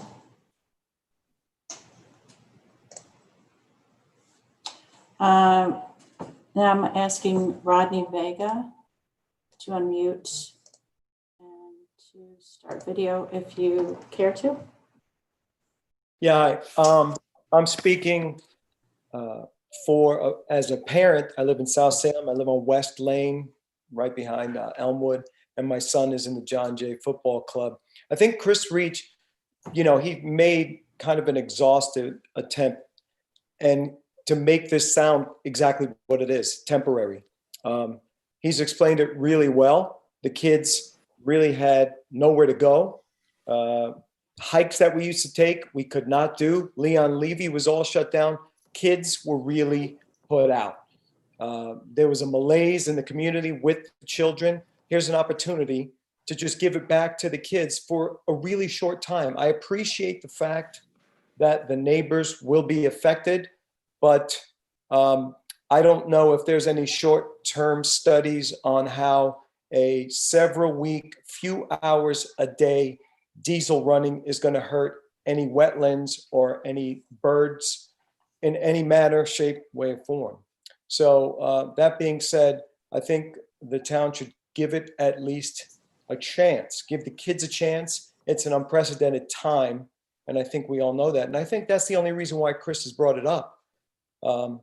Seeing kids run around with masks on is tough enough. This gives them the opportunity to continue to play, freely until the winter comes, and then everybody's back inside. So that's all I wanted to say. Thanks. All right, thank you. Karen Kipps. Yes. Yeah. Hi. There you go. Yes, I live in Wacabuck, New York. I'm a mom of 3. To Mr. Collins, I'm also a lawyer. I'm here very pro the John Jay Football Club. Our kids have been cooped up for far too long. This is like one of the few safe things that our kids can do. And I think we could reread what I think Ms. Poor's generous donation to the community was in other ways too, that it was for recreation. This is exactly recreation. Taking care of our kids is really important. And it's just a temporary thing to give these kids a break. 2020 has sucked for everybody, but it's been even hardest for the kids. So, I mean, just the fact that you people seem to be disgusted that they would hear kids laughing or see kids laughing and playing and running. I mean, I can't imagine anything worse in 2020 to hear happy kids running. It's 3 weeks. And I'm actually a little disgusted. Ms. McCann was my daughter's reading teacher, and I really felt that she loved kids, and to hear her carry on for these 3 weeks for this temporary lighting so our kids can run around. We're going to be stuck inside soon, all of us. I'm really just saddened to hear that people are about hearing and seeing happy children running around. We're not looking for parties. These aren't high schoolers causing trouble. These are kids who are being athletic in one of the very few ways that they can for a very short limited of time. That's it. Thanks, Karen. Thank you, Karen. And I have one more, and that is Kelly Jones. I'm asking you to unmute and to share your video. Can I just? I have to do this. Am I there? Yep, there you are. Kyle Jones here. Just a thought, there's a whole nother field across from the high school that is unused with no lights, and they run a generator there when they have football games as it is. Is that an option? Just throwing it out there. Earlier about the school district, the school fields are not an option because they don't want to mix cohorts right now. Across the street. The school has forbidden. I mean, I wish I was across the of every street. field in If the kids are in school, what's the difference if they're all playing together anyways? Yeah, no, I have nothing to do with the decisions the school has made. I just know that Chris earlier said that they had approached the schools, and their reasoning was that they carefully split the kids into cohorts, so they don't want to mix that. I'm not saying, I'm just answering your question of if it's a possibility. It didn't sound like it was. Okay. That's all. Thanks. All right then. Have we finished, Janet? No, we're not. I have now one more. So David Becker, I'm asking you to unmute and to share your video if you'd like. Yes, hi there. Can you hear me? We can hear you, yes. Great, thanks for the time. And I appreciate everyone for the opportunity to speak. My name is David Becker. I live in Katona. I am a father of 3, also a team manager for my middle son. I've been involved with the John Jay Football Club for a number of years now. And I just want to make 2 points. Number one, when the opportunity came for the kids to be able to play again, I cannot tell you the immediate and measurable impact that it made to all of my kids who have been obviously cooped up on their screens. This is obviously an incredible opportunity for them. But I also just want to speak to I've heard the frustration of those that are against the proposal. I cannot speak to the process by which you found out or did not find out until recently. For those that found out recently, I do apologize. But as you think about the temporary nature of this, soccer is a sport. You're not playing in December. You're not playing when it's 30 degrees, when it's 20 degrees. There is truly a temporary nature to this. And if there's any way to, I don't know if there's a suggestion to maybe document that to provide some comfort to those that are in the area that may be concerned about this. I think there are probably some steps that can be made in the form of that to maybe alleviate some of those concerns. So again, I, like others who have spoken before, just want to echo, please think about the kids. It's 3 weeks and hopefully they can be granted this opportunity. Thank you. Okay, thank you. And I have one more hand up, Supervisor Carson. Mr. Tubin, I'm asking you to unmute and to share your video if you'd like. Hi, can you hear me? Yes, we can. Hi, good evening. I have no skin in this game. My kids are older, but I don't see the problem with a temporary lighting to let the kids play.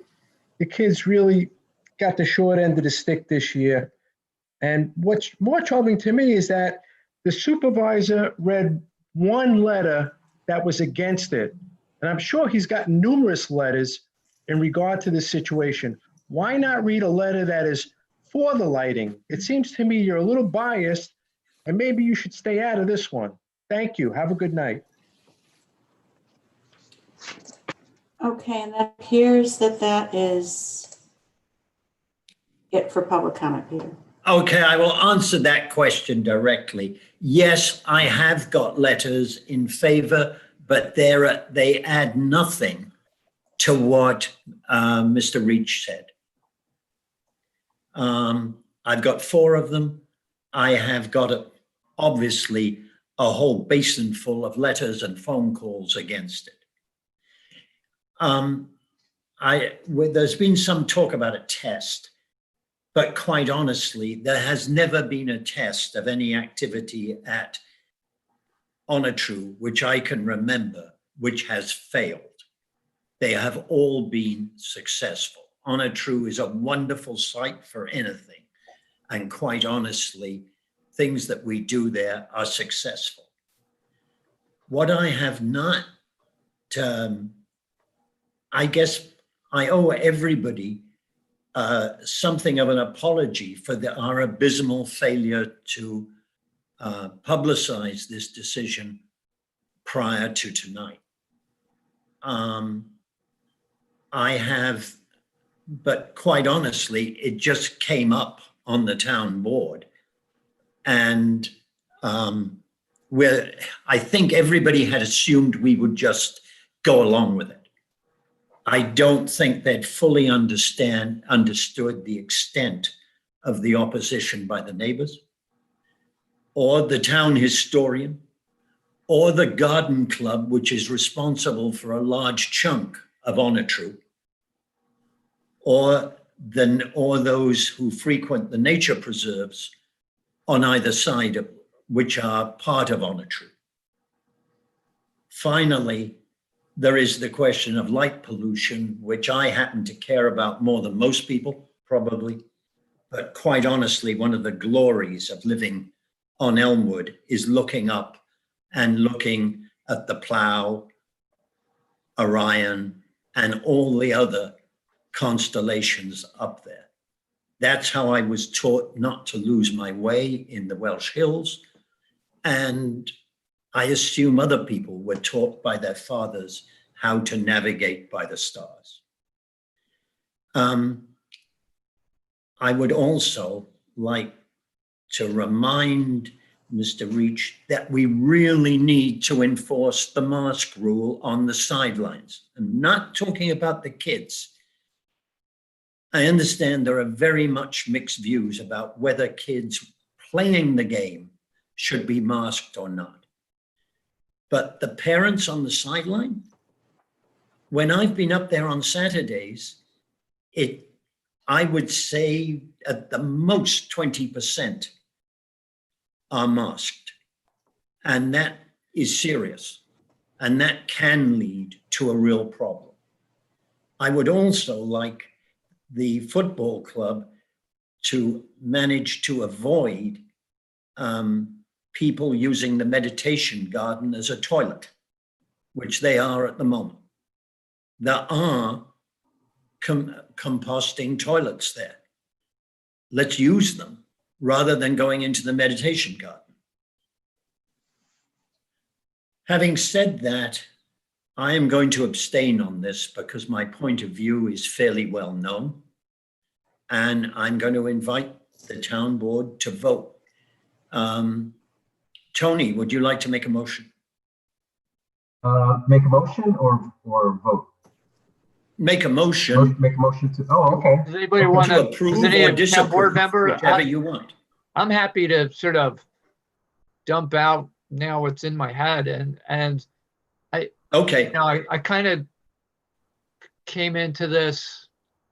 Well, I mean, I'm sure we're all just torn on it, but and I'm inclined at this point to support it. But you know, there were some comments made that that oh, it's a test and you know, future whatever. I want to agree with. I think it was Jane was saying no. This is you know this is just what it is. And I also want to agree with you, Supervisor Parsons. I was in Fox Valley a couple weeks ago, and it was equally disastrous in terms of the masking on part of the adults. So I think, you know, and it was presented tonight as if that was all well in hand, but apparently it's really not. So I would ask that kind of in return for our approving this tonight, if we do, that some serious action is taken where if parents are not going to mask, then they're going to have to not come to the fields. There needs to be very, you know, this is not maybe. So that would be my, you know, quid pro quo of some sorts. But I'm otherwise, you know, it's a difficult decision, but I'm in favor of going ahead just on behalf of the kids, because it won't be, you know, too long before they're all cooped up and the sort of there's not enough outlets for mental stress as it is. So I know it's tough for everybody, but that's where I am. Is there a second with that proviso? Was that a motion? Yeah, you made a motion. Well, oh, did I? I thought I was just sharing my opinion. Something what well, was I in his head. I don't, but I'll take the motion because go ahead, Jen, though. Yeah, I was going to say the only other piece that has concerned me, and it was a consistent point raised by almost every single resident that reached out in opposition, both on this meeting and via email, was the precedent that it sets. And I know that lights have come up at a variety of different facilities over the years. It's not necessarily just COVID. So I really want to emphasize the limited use here. You know, this is only for the end of their season. So, you know, with Dan's mask rule firmly in place, because I'm completely on board with that as well. If, you know, we're going to have people using facilities and not strictly adhering to social distancing and mask wearing, we also want to include the piece that this is very, very temporary. It's a very limited use with these lights so that they can finish out their season. Otherwise, I don't want to open this up to a much larger discussion of, is it going to be lights all the time? Is it a permanent installation? It's temporary. Thank you. Jane? Yeah, I'm tending to agree with my board members on this one for several reasons. I think it's a reasonable concern of precedent. I understand it. That concern has come up before, and it would come up for me as a forward thinking person. But as an executive business decision, the proposal in front of us is to extend this season, like just for the temporary lighting, for 3 weeks.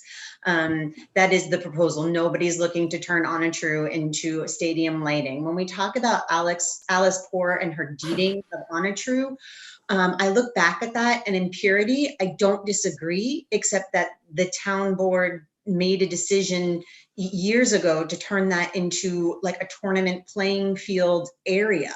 Now, talk about precedent. I mean, that's part of what we use Onatru for now.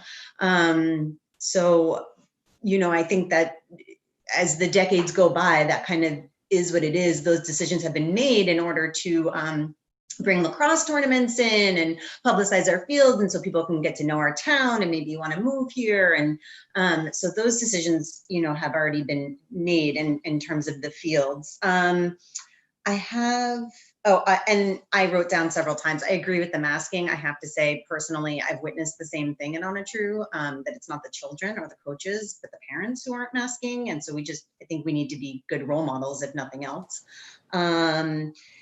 And PRAC is behind this, right? Like PRAC supports this, as does our Department of Parks and Rec.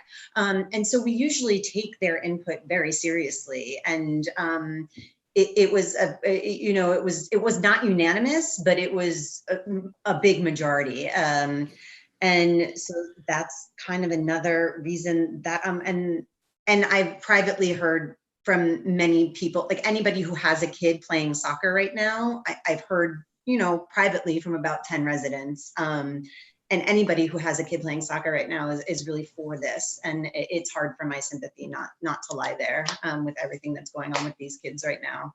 And having 3 of my own who don't play soccer, but I know what the few outlets that they do have mean to them. And it's a really hard time. And so 3 weeks of soccer, I think that it's not an easy decision, but for those reasons, I feel that I'd like to support the temporary lighting. Tony. Good discussion. Lights have been used in the past at Onatru. The fact that it's only fields 1 and 2, and just the, you know, what 2020 has turned out to be, especially the impacts to the kids. And being a former soccer coach myself, my vote goes for the kids. So I say yes. And can I just reinforce that on the masking bed? I can anticipate that, you know, there's some folks out there who believe that this is like some infringement of their rights or something, and they're gonna resist that. And it, you know, the coaches probably don't want to like be in the business of trying to enforce it. It's very difficult, and not everybody sort of has that kind of temperament that they can go out and, you know, push people to do that. That's tough. So maybe there needs to be a rule that if it doesn't happen, the practice ends. Coaches walk off and everybody goes home. So that would be a clean way to do it. It's very simple. It's not my business. It's the rule. If you don't do it, the practice ends. Everyone goes home. That way there'll be some kind of public, you know, group pressure to do it. And I would ask that maybe if everybody agrees with that, that's the contingency, that rule has to go in place. I agree that. I agree we need to have some stricter rules regarding mask usage. So then that's the case, and I'd move that we approve the temporary usage of lighting on fields 1 and 2 as proposed by the John Jay Football Club, contingent on them putting into place strong mask wearing requirements such that failure to abide by those will result in the ending of the particular practice or game that's and that's for spectators and coaches, not for the players, right? Yes, correct. Mm-hmm.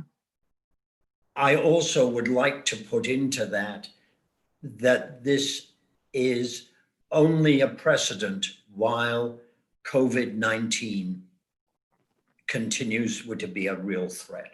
Well, it's yes, but anyway, this resolution is only for the period of of the, until. I November know, but 22nd. otherwise it will be held up as a precedent until kingdom come. So I'd like to.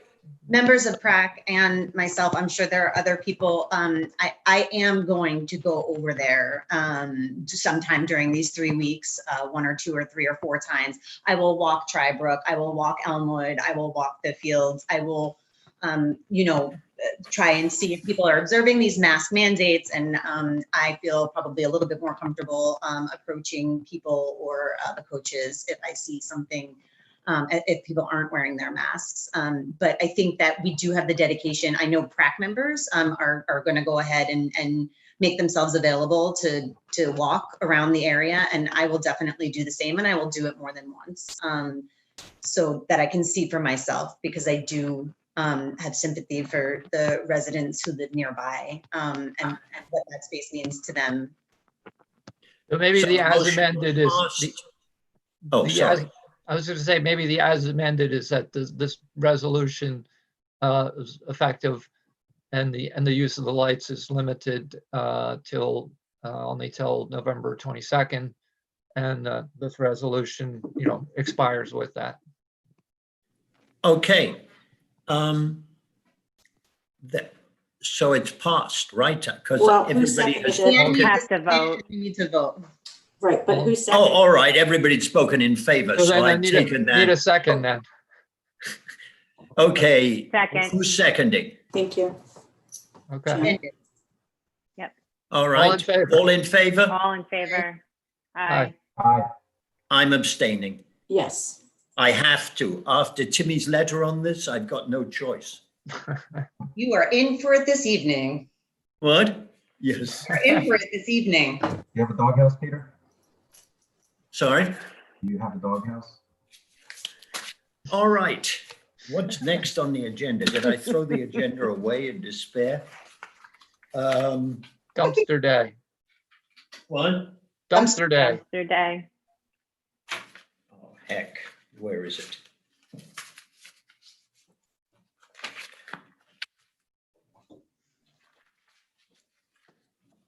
Should be Is the resolution next- approving. The Meadows at Cross River by any chance? No, it's the resolution approving the use of Vista Town Park for a dumpster day fundraiser for Vista Boy Scouts. Anybody got any? I'd like to propose that we do that. We have some folks affiliated with the Scout Troop, I think, online. Maybe they want to say a few words about it first. All right, Give me a they're name, here. Tony? Let's I think hear Or it's have them raise their Logan Assesti. Would he like to talk? Or Rich Healy? Raise your hand if you do. Yeah, if you could raise your hands. There we go. Rich, I'm asking you to unmute. And to share your video if you'd like.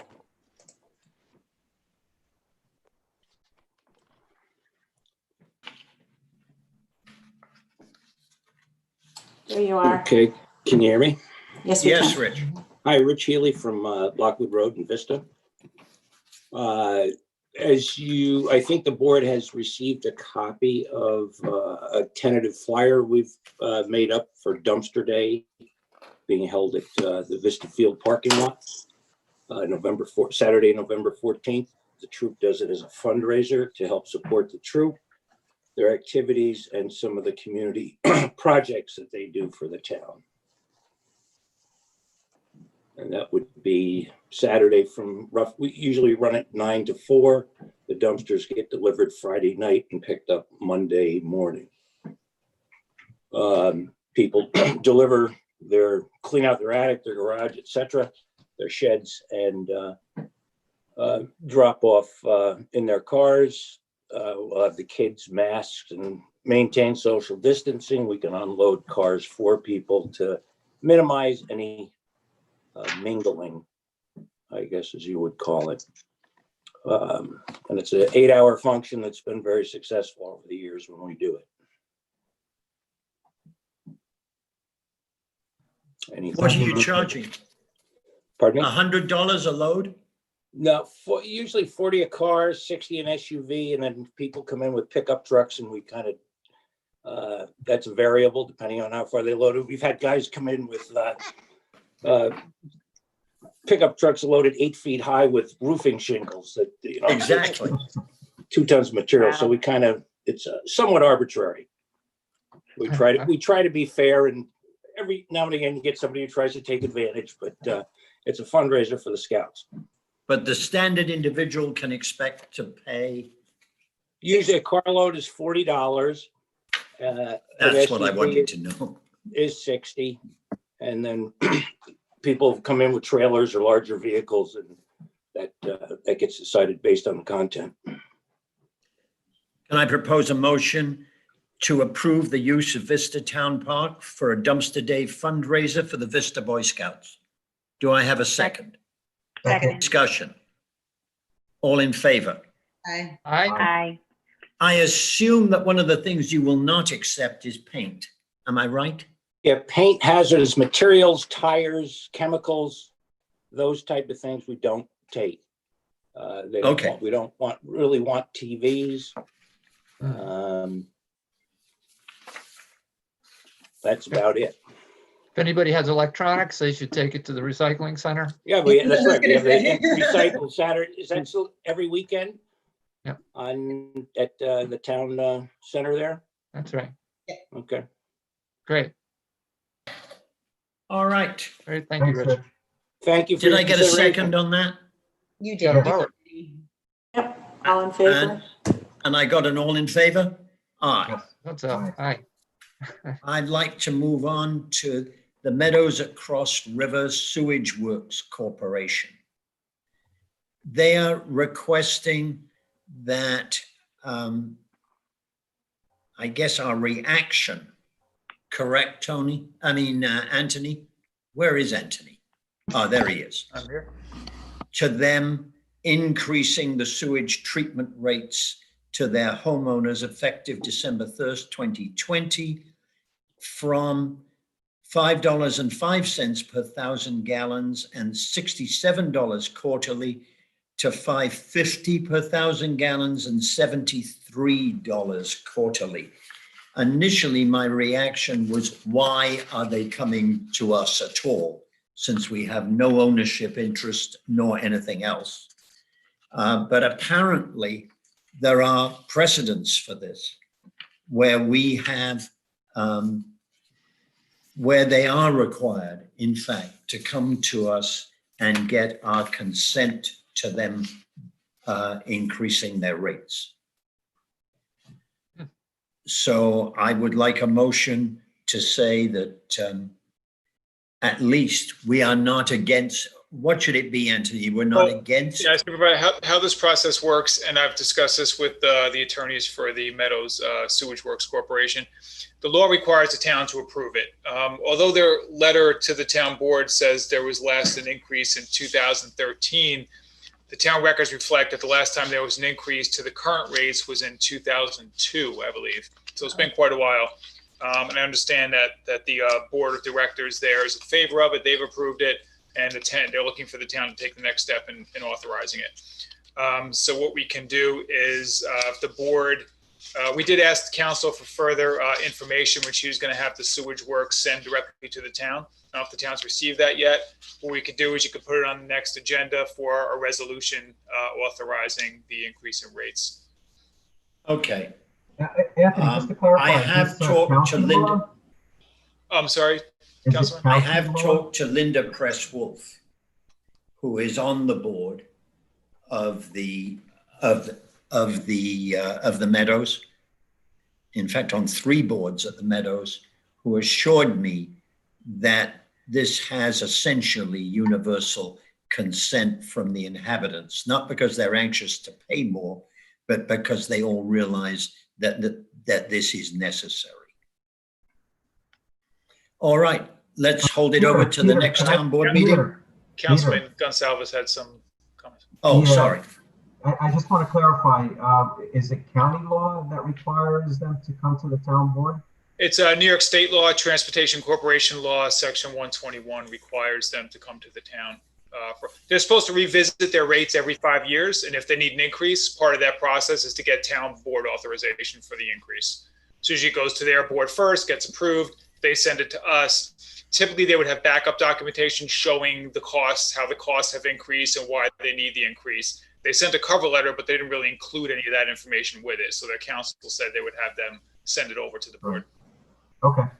So does that law extend basically to every sewage unit in our jurisdiction? The privately owned sewage works, yeah. So all privately owned sewage works have to come to us. Correct. Okay, then I assume then they have to we're going to receive a little more information of sort of backup, which says about what happened to costs and everything.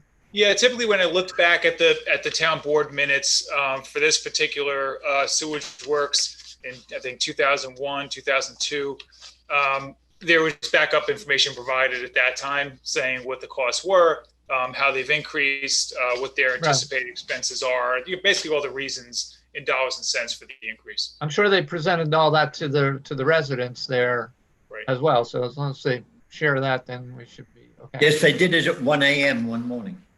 Yeah. Okay. Thanks. All right. In that case, it simply goes on the next agenda. Next, I am chaotic this evening.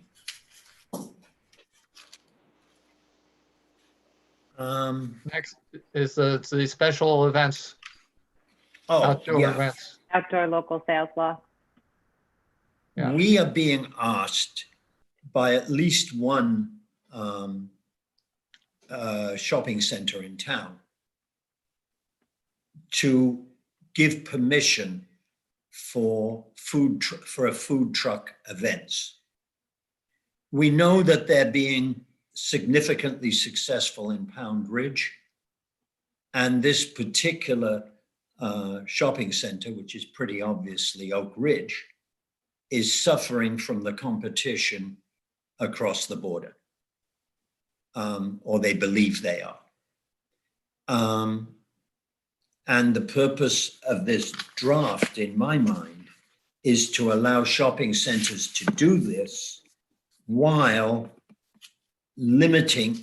trying to stop it going crazy across the town, whereby I bring a food truck into my yard and charge people to come and get ice cream or whatever it is. Is that a reasonable description, Anthony?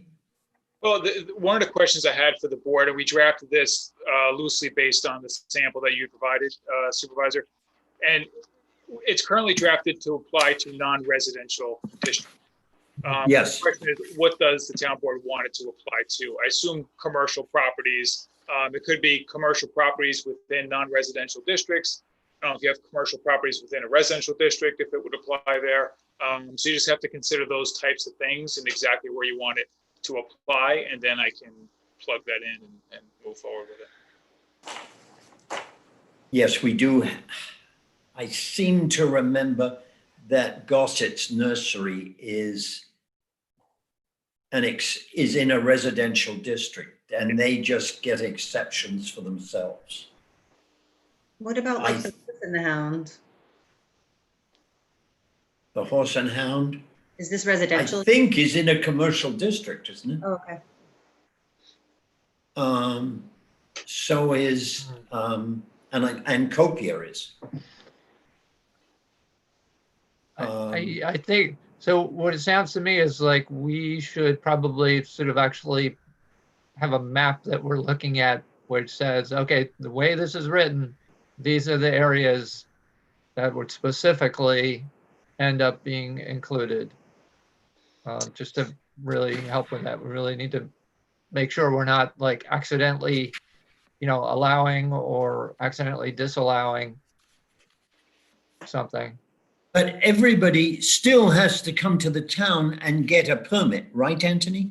Yes, and I think one of the questions raised earlier, if I understood it correctly, was if someone wanted to hire a food truck for a party at their house or something, do they have to that's not what we're talking about here. This is commercial plaza, commercial parking lot, commercial business that has some kind of event going on outside, or maybe multiple businesses joining in an event going on outdoors.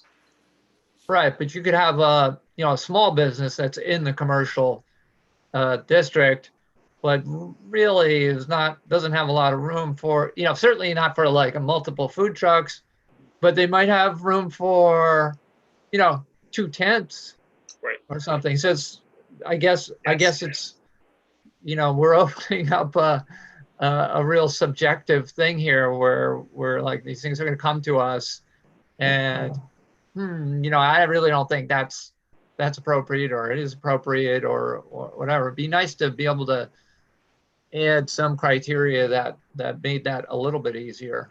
I think it's got to be a lot of that, Dan, has got to be at the discretion of the approving body. That's what Dan is saying that Yeah, we don't want to do. Right. Because we could objective as possible before it becomes subjective. It's always going, if it's a permit process, it's always going to be subjective to the board who's approving it. But the law can be written in such a way that it doesn't allow for too much deliberation on what is and isn't allowed. make your box bigger or smaller. Exactly. I mean, is Right.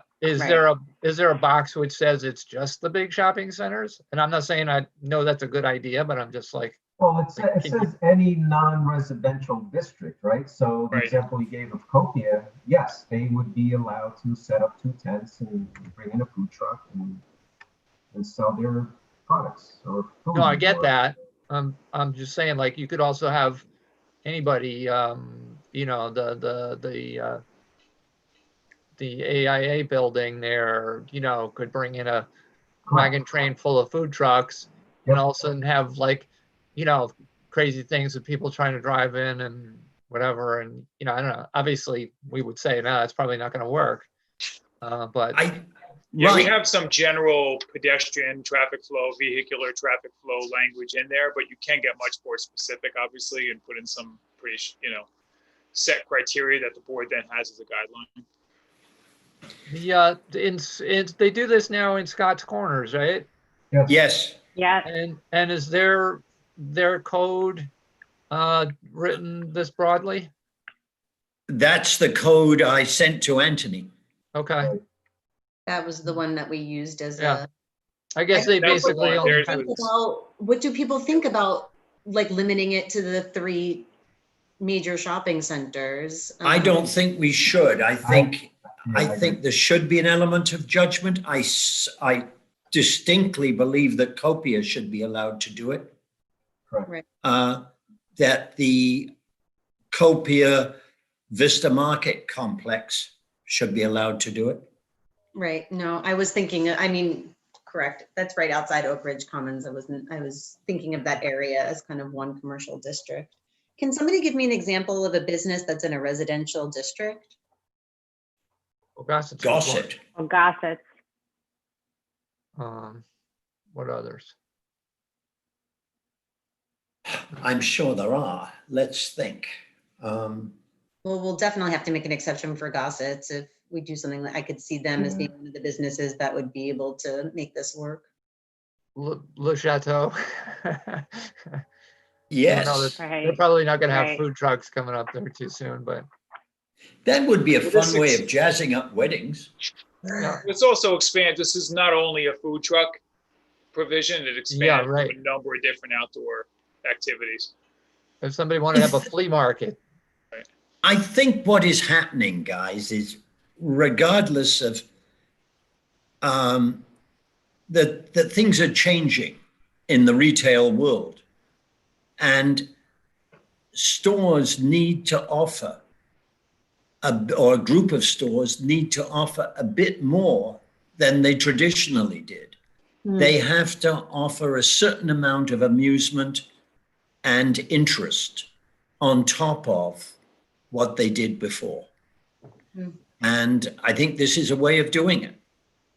And if we want to keep our stores in existence post-COVID, when they're going to face ever greater competition from Scott's Corners and for that matter, Somers, which is really doing a good job on their shopping center, and Ridgefield. We need to allow them to make their premises more exciting. Well, they're nice community gathering spots too. I mean, in a Yes. non-COVID world when we want to be gathering a little bit more, but even those food truck Fridays over in Pound Ridge were a great opportunity for people to get out when it was nice and warm and still do some shopping, to your point, Peter. So I think it encourages that. And the Farmers Garden actually did a fantastic job of just that over the summer. Didn't know if you wanted to bring that up. So Peter. Well, I noticed that they've raised their hand, so it might be worthwhile actually to get some feedback on that subject from a business that's actually been doing just this. And Yeah, Dean Travolino has something to say. I know we've exchanged messages on this earlier, so maybe you can let him speak and then the Farmers Grind. What do you think, Janet? Dean? Okay. There you are. Can you hear me? Yes. Yes. It's funny. I was actually toying with the idea of staying on to comment on something else later. But when I heard you talking, a couple of quick answers for you. Things like you used to have one of the national Viper get-togethers in the nation at Taters, and that's in a residential zone. Salem Yes, Auto I'd forgotten about Taters. Salem Auto Repairs in a residential zone. Echo Farm technically is a residential zone. My only comment was hearing you all talk. The fact is that I think if you look at this from the applicant standpoint, every commercial operation is on a site plan that's approved by the planning board that has certain accessory outdoor uses that are approved by the planning board, whether they're in a commercial zone or their prior non-conforming use. If those people want to go back and ask you for, something else to permit another accessory outdoor use, if you concentrate it and say, rather than anybody who might affect public parking, since unlike Scott's Corners, where most of the parking is on the public highway, none of these places have public parking, except maybe St. John's Church, which when they have their events, they would be, the way I read this law currently, it would apply to St. John's Church and nobody else, period. So if you looked at the applicants and their commercial applicants, and they come to you, you could give them a permit. I would suggest also looking at it this way, since you can't rewrite the law now for everybody coming in new, if you allowed that kind of a permit to go to the planning board that has that kind of expertise, that might be another option. Cortland at T-Town. T-Town has certain things that are there that are accessory uses that are allowed. But what happens is if they have an accessory use of a certain size or intend to have a certain size, they go to the planning board for a quick, it's not a big process, quick process to have certain regulations put on that event based on what they intend to do, what it intends to affect. So maybe as another way of looking at it, think of it in terms of not the locations of the zones, but legitimate, legal, all fines paid commercial activities or applicants coming to you and saying, we want to add to or change our outdoor. We're already permitted for outdoor dining or already permitted for this or that. We'd like to get a temporary permit to do this event. That's my thought. Yeah, I am very concerned about the future of at least two of our shopping centers. And quite honestly, I want to make it relatively easy for them to do something to revive themselves. Because they just ain't doing well. That's my own point of view. But the main distinction that I heard from Dean is going to the planning board rather than coming to us, essentially.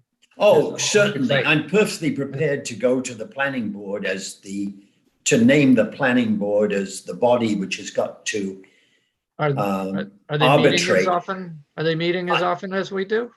I think they. No, they only meet once a month. And quite honestly, it tends to be expensive to go to the planning board.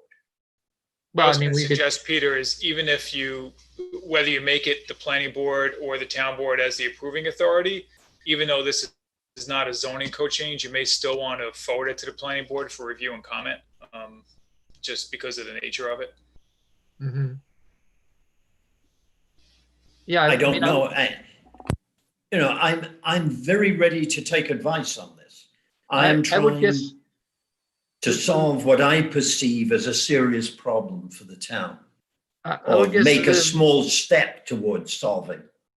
the major thing that comes to my mind is just, the parking thing, where how much of the lot are you taking up? And then what does that do in terms of the safety in the lot, or, or the capacity of the lot, and things like that. And Well, Oak Ridge, as it happens, has got a mass of parking. Sure. And quite honestly, at the moment, at weekends, the Golden's Bridge has a mass of parking. It's right, called. but on the other hand, in Cross River, if they were there doing is something, relatively little. Yes. yeah, and it's already not the safest kind of situation there.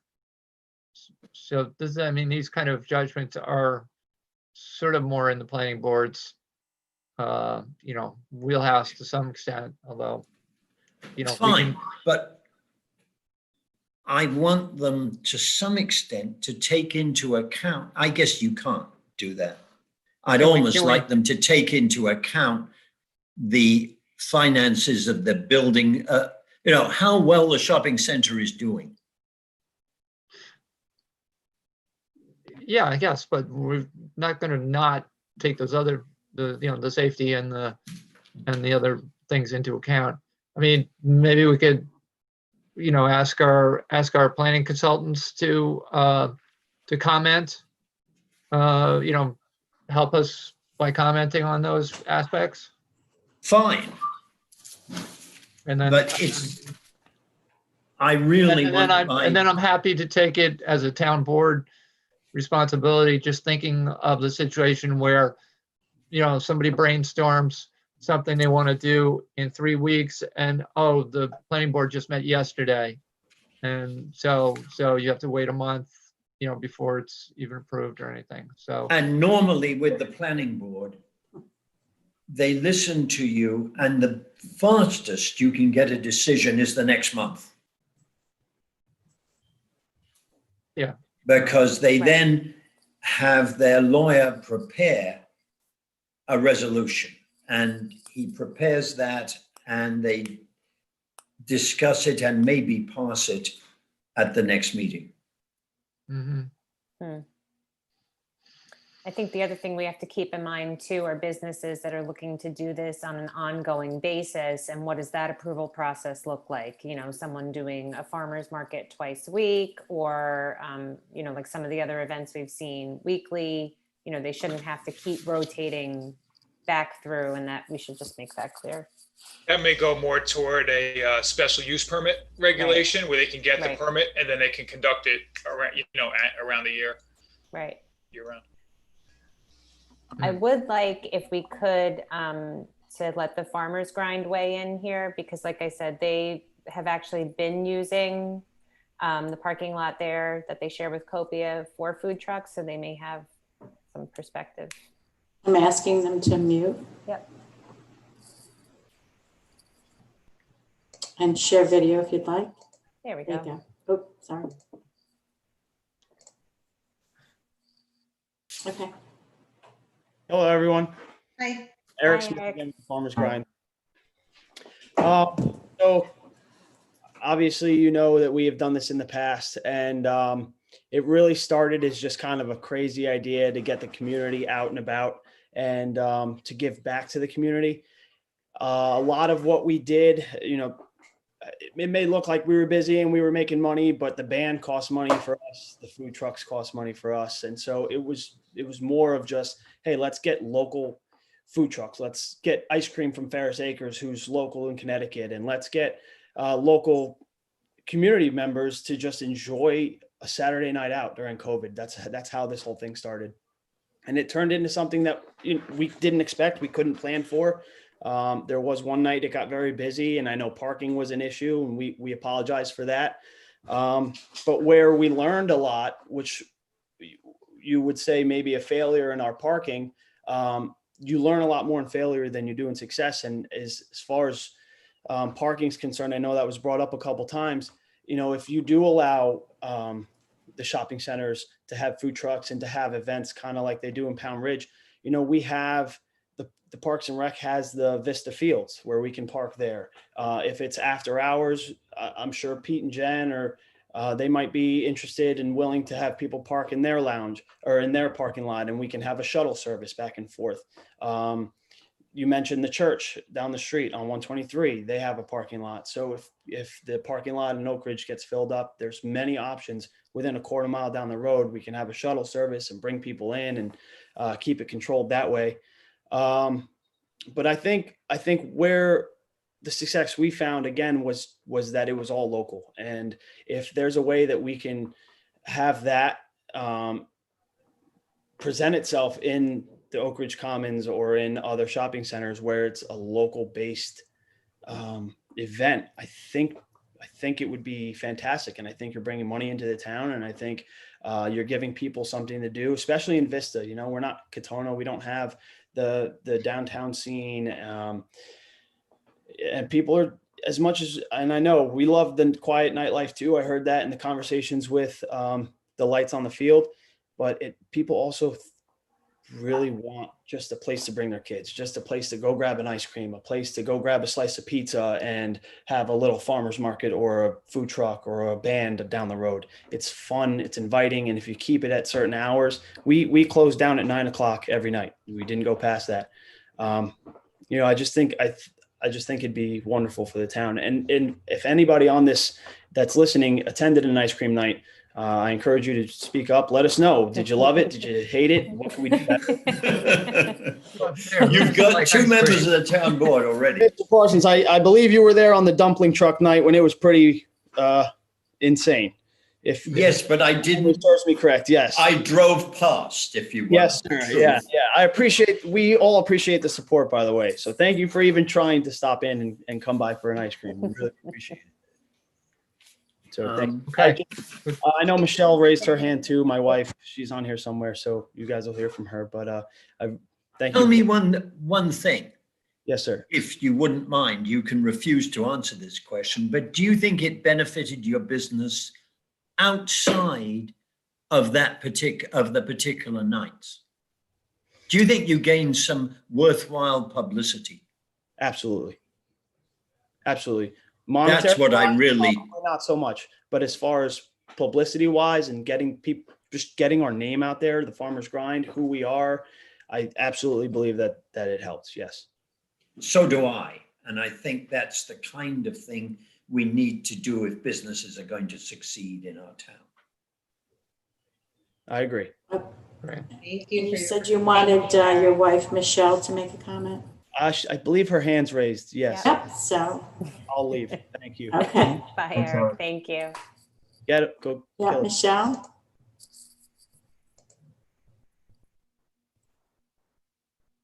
There you are. Hi, Michelle. There we go. Hi there. Hi, Michelle. You guys see me okay? Yeah. Sorry, just got home from my other job. So I'm Michelle. I'm the other owner, Eric's wife of the Farmer's Grind. First time on this. And, everything that Eric said, I was like, yeah, go. Because, we opened in March, and in order to do these food trucks and to get our name out there and to have these opportunities, you have to be creative and inventive. And, social media is the platform on which to do it nowadays. That's just what it is. And what we wanted was, when we were checking off our list, what was the town lacking that we could bring to it to bring more life to it. So that was the ice cream night, and having the kids there and seeing everyone, like Eric said, we only did it for a couple hours where we were bringing fresh ideas and people coming up, and it just being an area for people to come together and enjoy the night. We were done by 9, cleaned up, quiet, everyone back to their house. it wasn't a big event where that one night was, and we do apologize for that. Don't apologize. There were a lot of people there having fun. I know. And you know what? It was not as fun for us because it was a little hectic, and we understand that. And we, being new, we didn't want to stir up at trouble, and, everyone did enjoy themselves. But at the same time, as Eric said, you do learn more in failure than you do in success. And we learned, like, okay, if we're going to have these awesome nights where people come, we're going to need to have it regulated with parking people and, specific areas. And I think after that, we learned a lot, and we still held nights after that, and they were great. People came and showed support, and that's what this is all about. And I think, someone mentioned the use about a special permit, maybe having that permit for that lasts for the year, where you don't need, because, especially with COVID, we didn't have the opportunity to plan things out so many weeks in advance. Everything was very spur of the moment. We were kind of, going by reaching out to people. It would be a week in advance. I'm like, I would love to play for you. We just wanted to get anything in there to bring something different during a time that is so hard, where people can still enjoy themselves, but still remain safe. So I think that having a permit for every event would be hard, but I think it should be at the discretion of the small business. And as long as it's contained and done with the proper safety precautions, and having that permit, like you're saying, that would be awesome. I think there should be nothing wrong with that. And, we want to keep doing these. I think that it can be discouraging at times to always hitting the roadblocks of having to do so many different things, but then getting, if we had the opportunity, I think it would just bring a lot more people in. And I think we're known for our ice cream nights. It's TFG socials, we get crazy with it. We go on the speakers and people get involved and our bands play. And I just think it's a really a great opportunity for the town, and any event that we can, it's just more supporting local. And, that's what we want to do. So we hope to be able to continue that in the spring and keep our TFG Saturday night socials and, keep growing from there. Thank you. Thank you, Michelle. Thank you very much.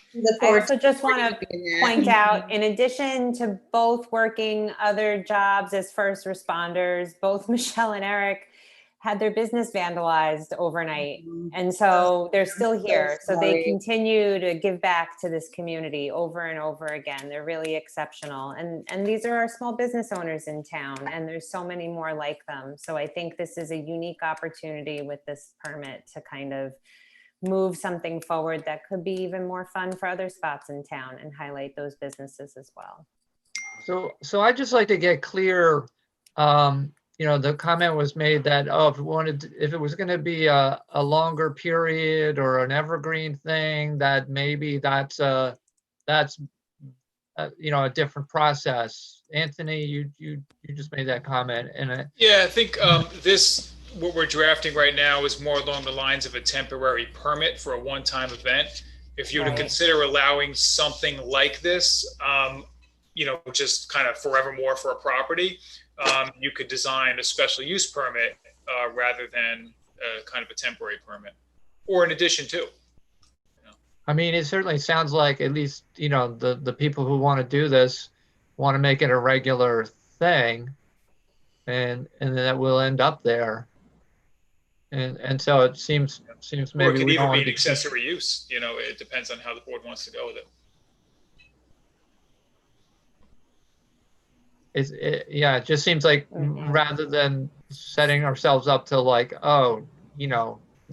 have to come every week to us.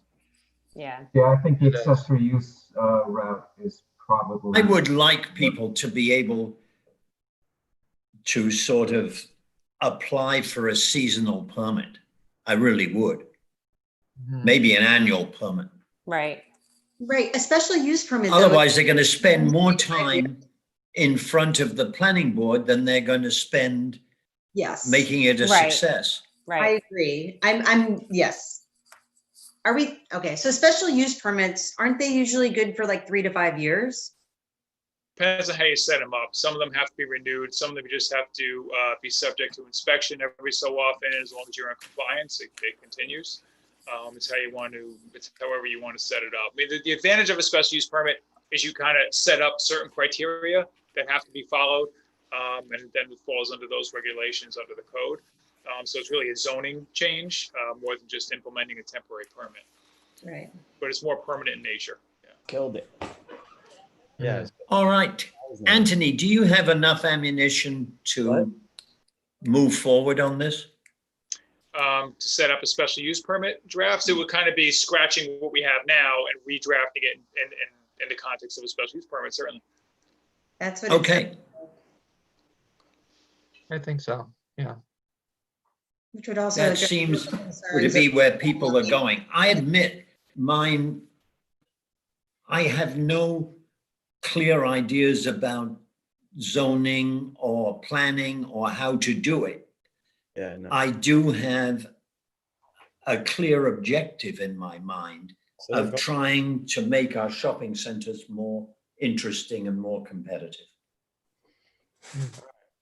So, Anthony, I have a question. Is the accessory use, does that offer any advantage over? That's what I thought I heard, that it offers potential advantage over special. Well, it would be, they wouldn't have to keep coming back. Once they get a special use permit, they can just do it whenever they want to do it, as long as they comply with all the criteria you set out or whatever conditions you implement. You'd have to, at some point, I'll leave it open for now, but which board is going to issue the special use permit? It could be town board, zoning board, planning board. So you can make that determination too, at some point, decide how you want that to go.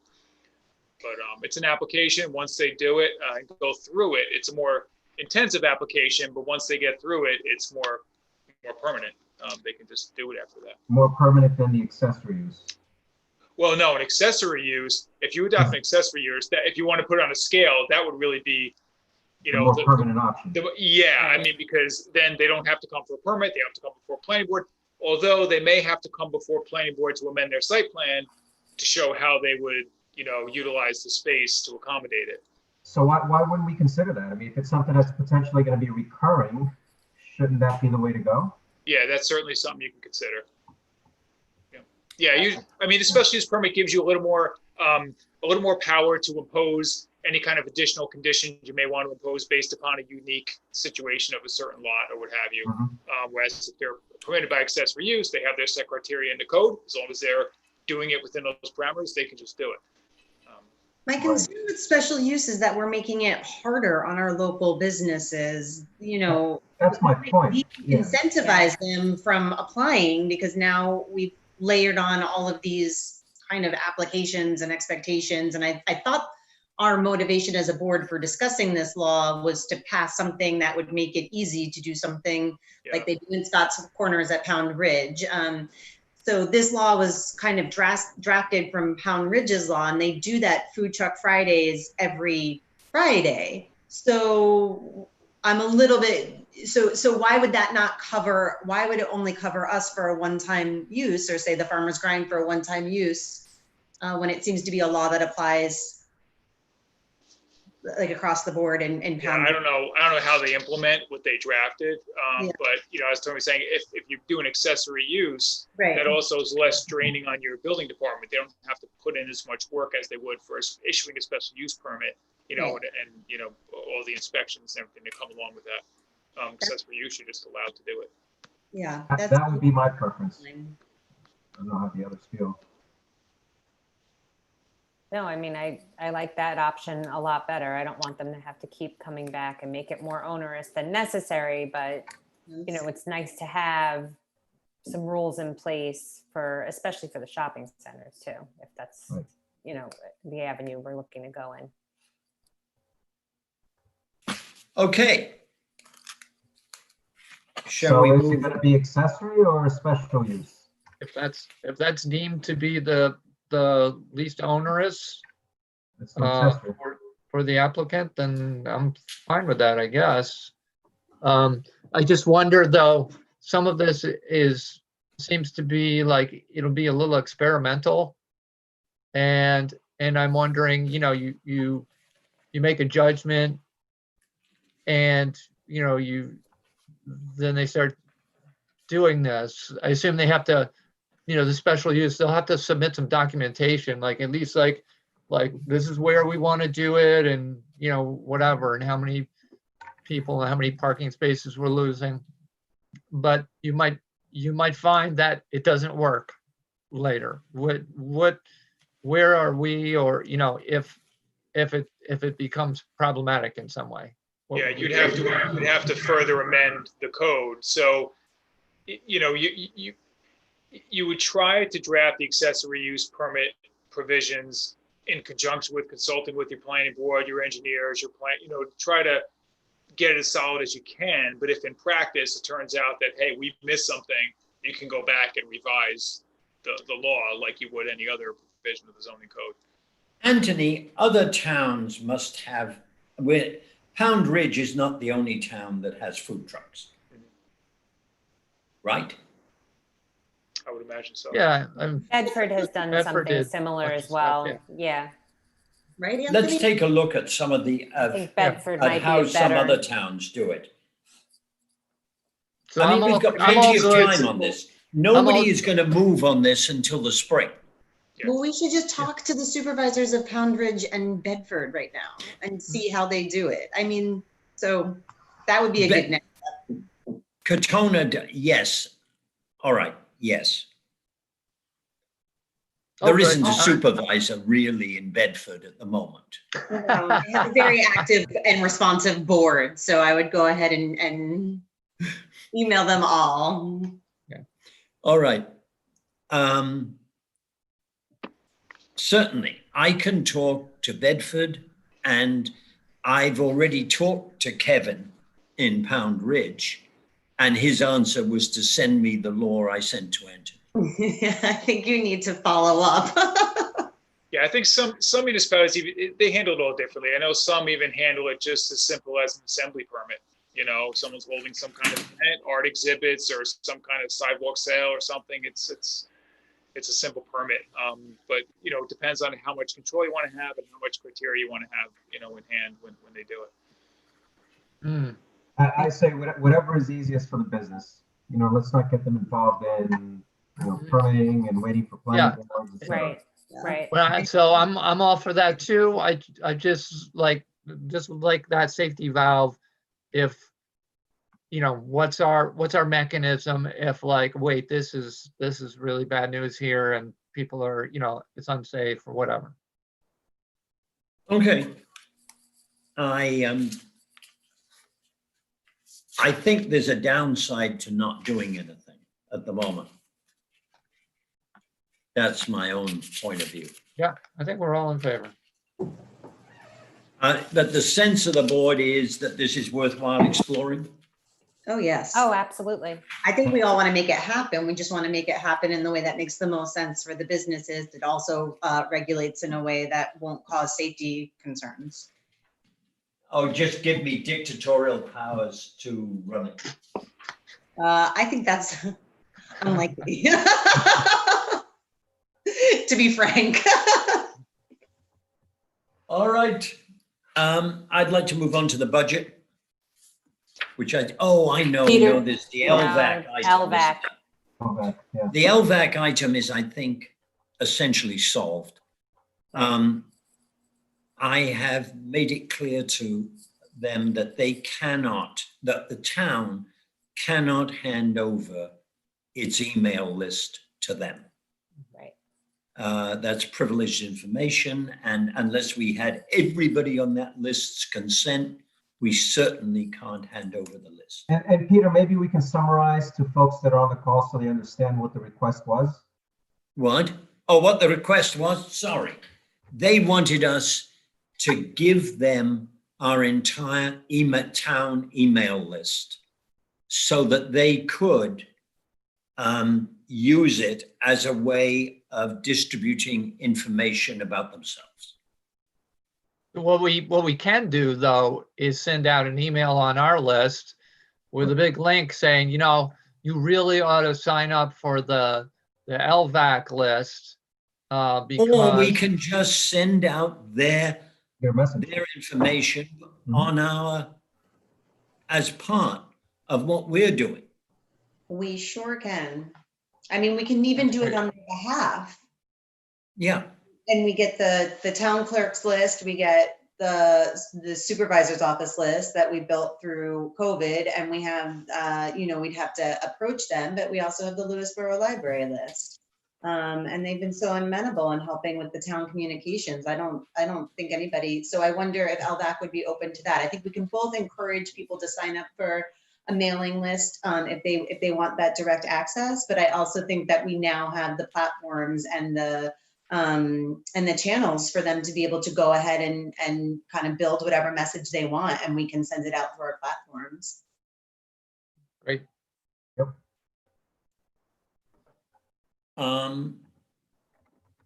So that's what I would like. That's the agreement I would like with LVAC. I don't think it needs to be a formalized agreement. I think it can be an informal agreement, essentially worked out between LVAC and Jana.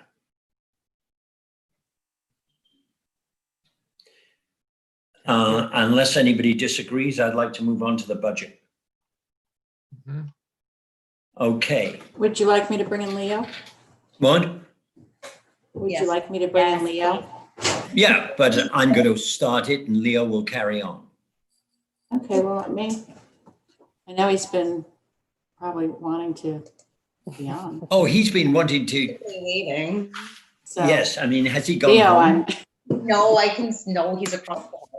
So Leo, I'm asking you to unmute and to start your video. All right.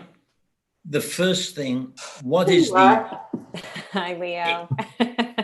I guess in my had a mind, long night to stop drinking 5-hour energy.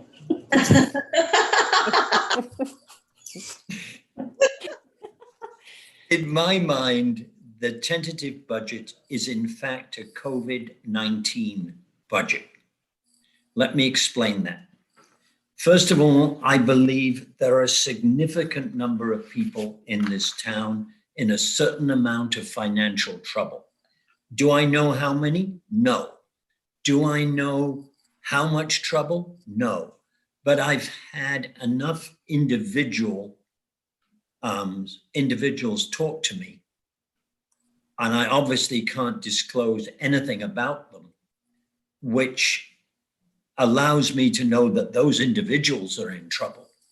It normally seems to consist of one spouse losing a job, when in fact they'd been rather dependent on both spouses having a job. So based on that, and because those losses tend to be because of COVID-19, I really want to not break the cap this year. I want to stay within the cap. The cap, in fact, ensures that we have that our tax increase is 0.0156 and no more. Oh, sorry. It may be, 0.0156, I think. It actually equates to 1.722. 722, yeah. Thank you. Oh, because I add those two. All right, I'm sorry. Do we want to screen share anything? That's a figure you never show. It's there. Yeah. That sounds like a segue to Leo to me. That was an All right. offensive reaction. But going forward from that, so what do we want to do with this budget? I believe there is likely to be a certain amount of increase in crime because of COVID-19. It affects people of less affluent means more than anybody else. We know that. And they're likely to get more desperate because they have fewer resources. And so I want to strengthen the police department, and this budget does that to some degree. It will put 2 officers. At the moment, we have 1 officer on duty at a time for most of the week. There are a couple of exceptions at weekends, but normally we only have 1 officer on duty. And this would increase that to 2 officers on duty, beginning probably around April Fool's Day and carrying on throughout the year. We would do it using part-timers.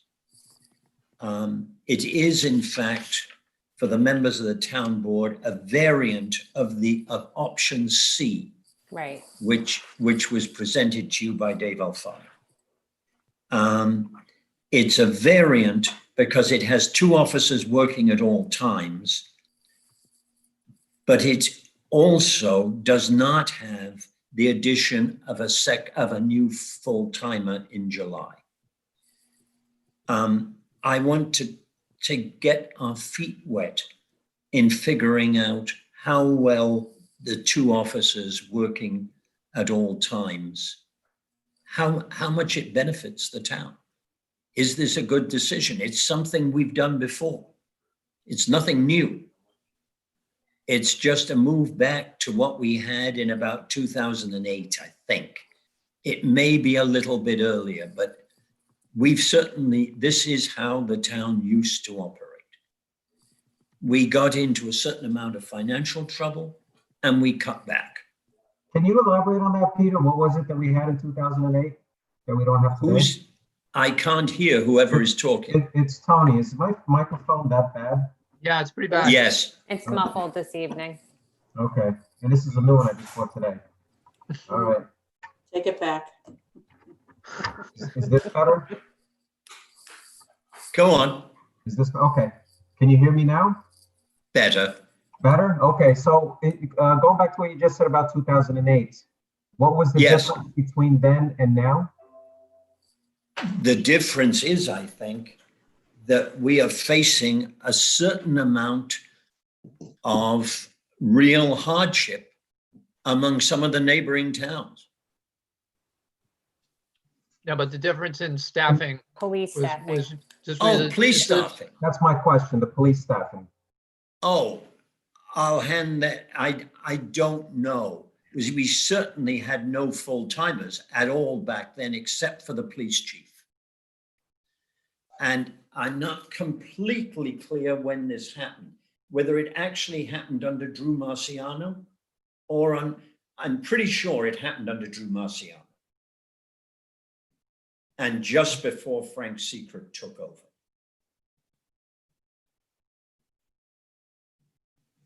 So it was a part-time department with a full-time chief. Well, that's important history, but I don't think it should sort of be the real driver necessarily. We need to do whatever we need to do. No, I'm just saying it is not something brand new. Yeah. Mm-hmm. Okay. Yep. Want to make sure. The other thing we've done, which is slightly COVID related, is to increase the cleaning budget.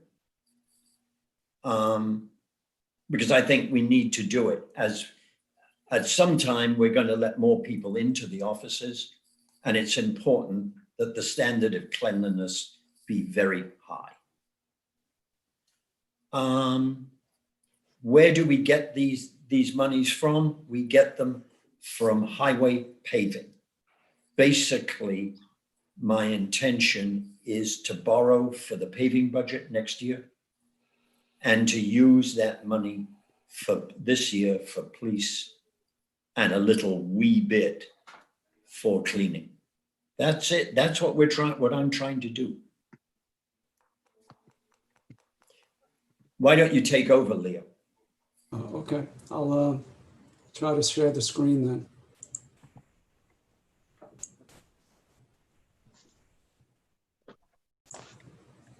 Can everybody see that?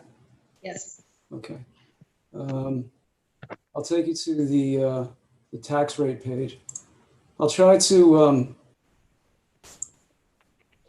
elaborate a little bit without, getting lost in the minutia. If I do, just nudge me and I'll move along. The, can I just jump in and maybe just as an overview, is there anyone who can comment, like, versus the budgets that were brought to us by the department heads? Did we cut back on, did we cut them back in areas, and where was that? Because we did see those. We didn't. The only budget that was cut back that you folks reviewed was the highway budget that Peter talked about. Okay.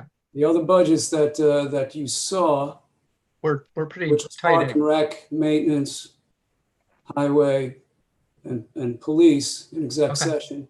Okay. Okay.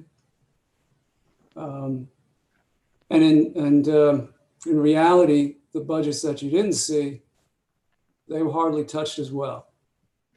So we, in my opinion, the folks who were putting budgets together did an excellent job this year, considering the parameters that we put them through, the restrictions that we asked them to abide by.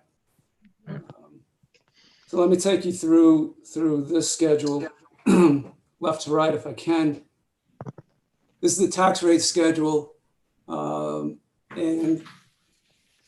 from left to right, the appropriations column, this is for the town tax only, which includes general and highway budgets. The total amount of expenditures is 12.4 million. The next column is revenues.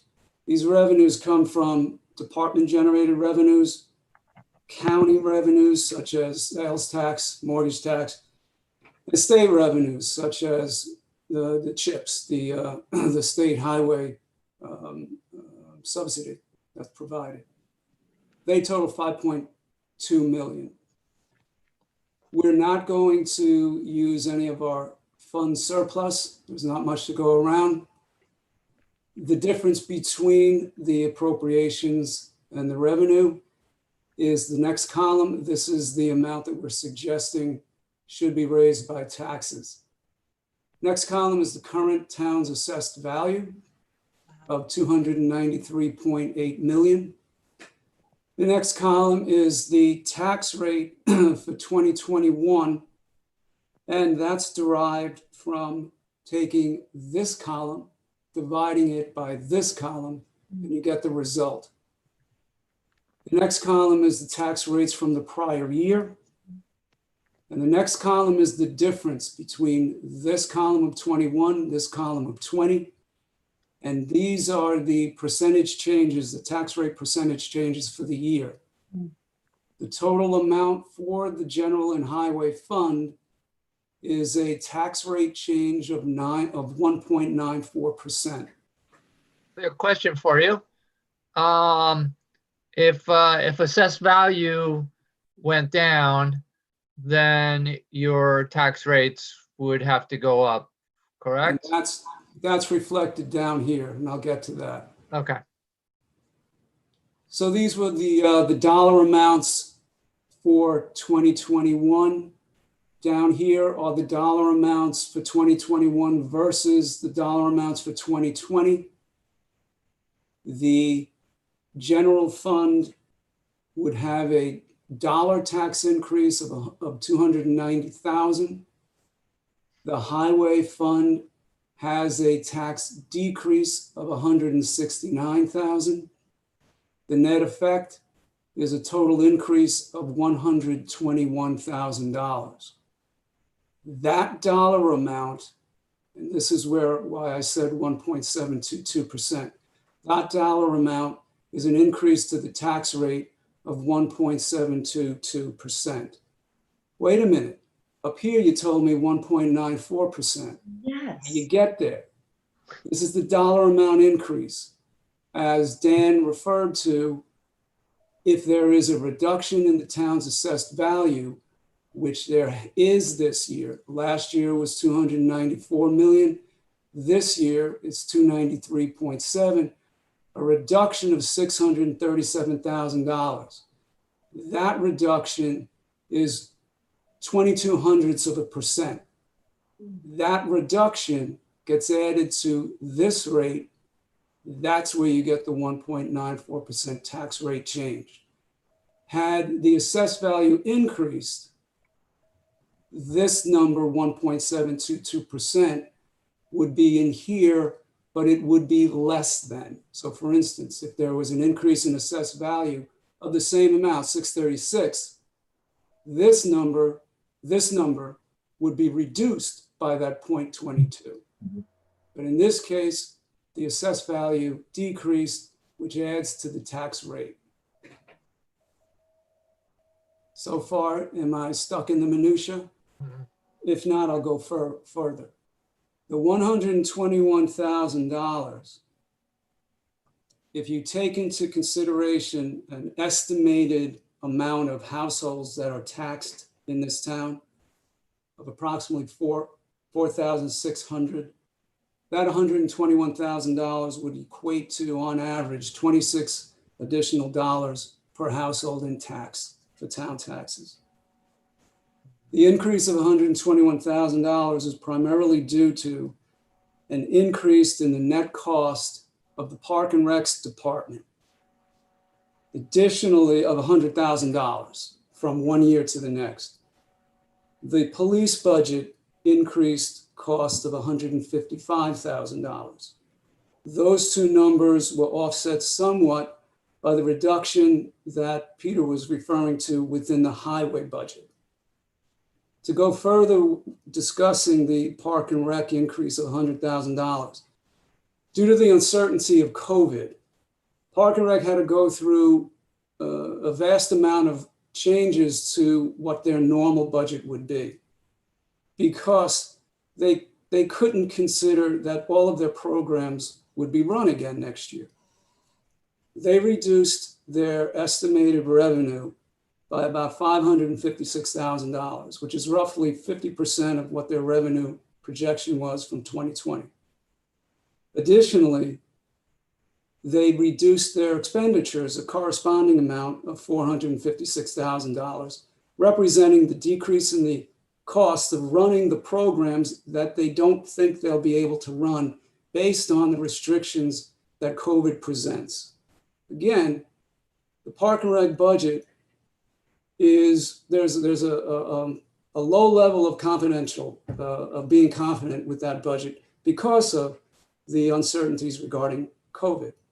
The hope is that any of the programs that they estimated they can't run, if they are able to run them next year, these are programs that normally provide a profit. So the thought is that that was a prudent change to their budget, and hopefully, if they are able to run their programs next year, it should be a positive impact to the budget. Leo, what was the actual calculated effective cap for us percentage-wise? I can get into that on the next page, but it was 1.722%. Oh, exactly. Exactly, which is why we're within the cap when we get to the next page. But that's how these the two schedules relate to one another.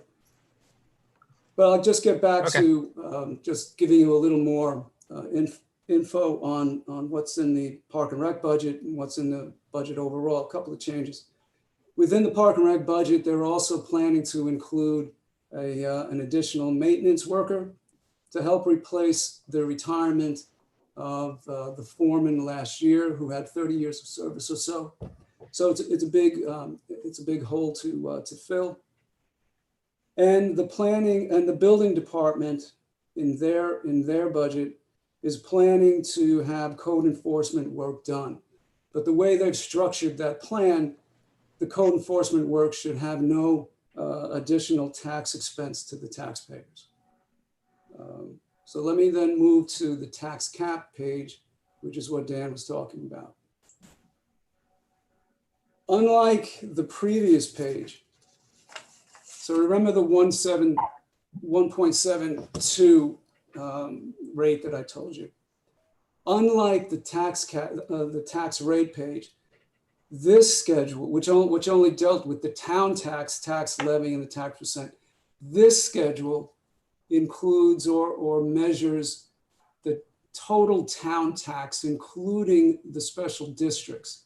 And this number is what the tax cap limit is based on. Not just the town tax, but the tax in the entirety, which includes the special districts.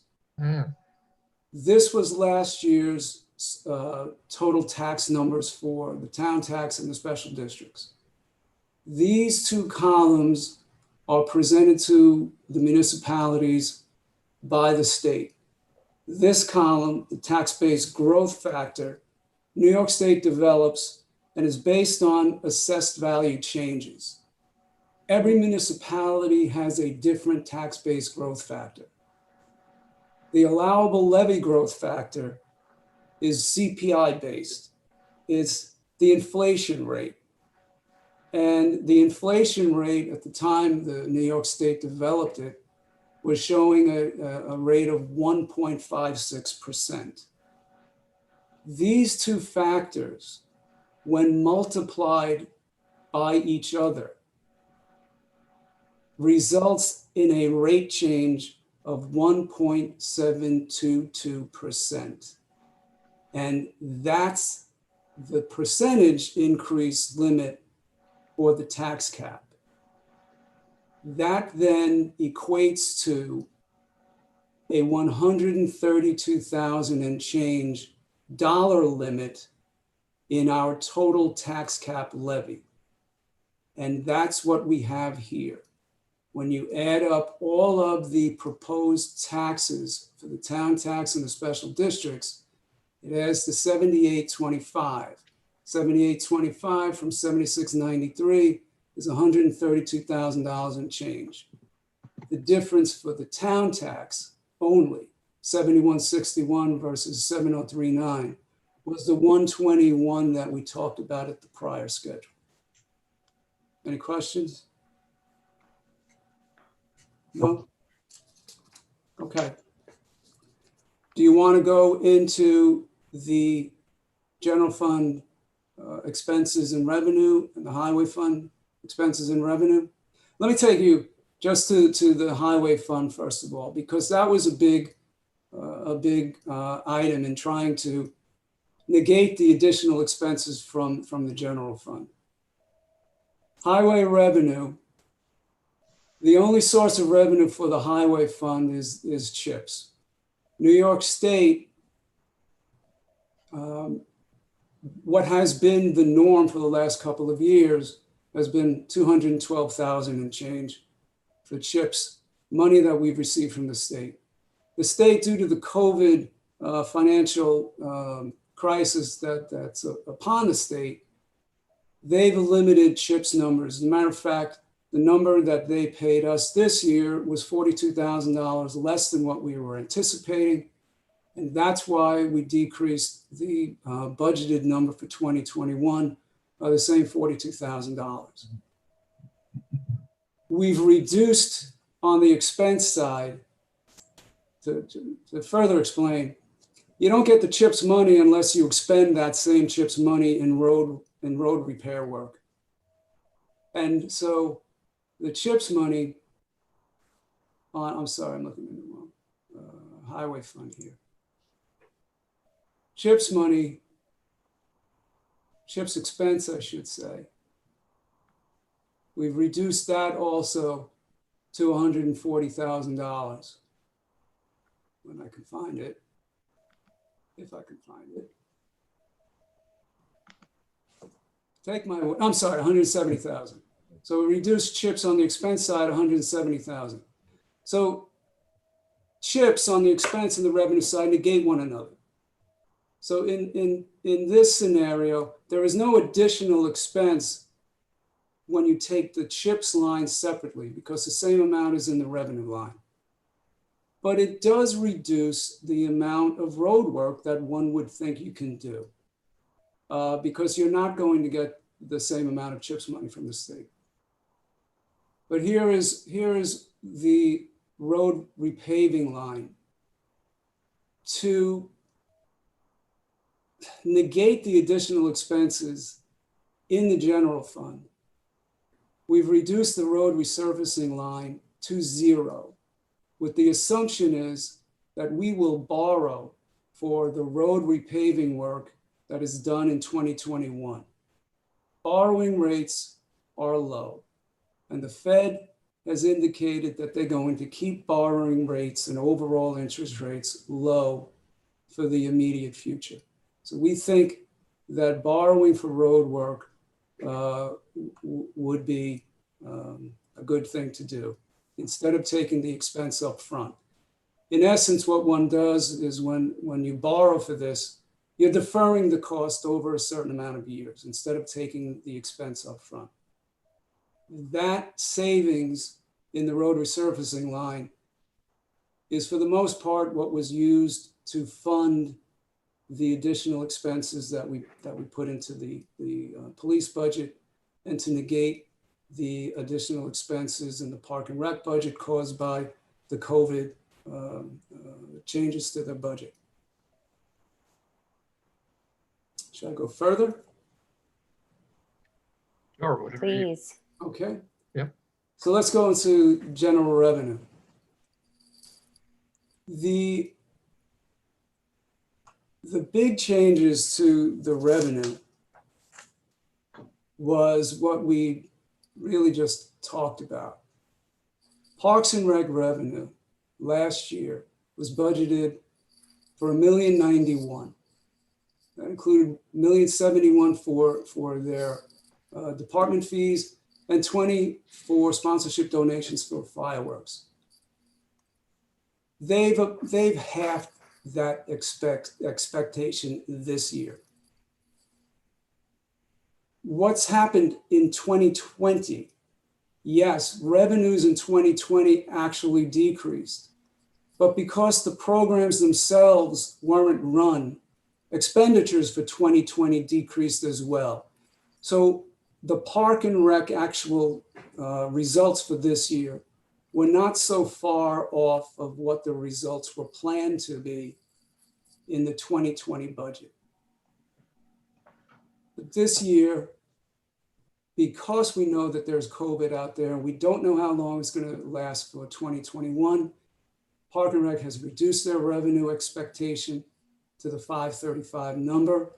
And on the expense side, they've made corresponding changes and reductions to about 400 and so, but the net amount of those changes does increase the Park and Rec budget by about $100,000.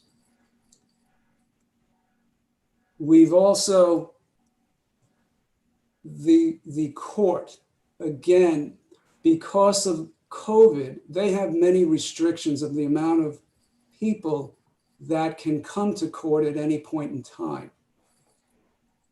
They've also reduced their fines and forfeited bail expectations by 50%, from 200,000 to 100,000.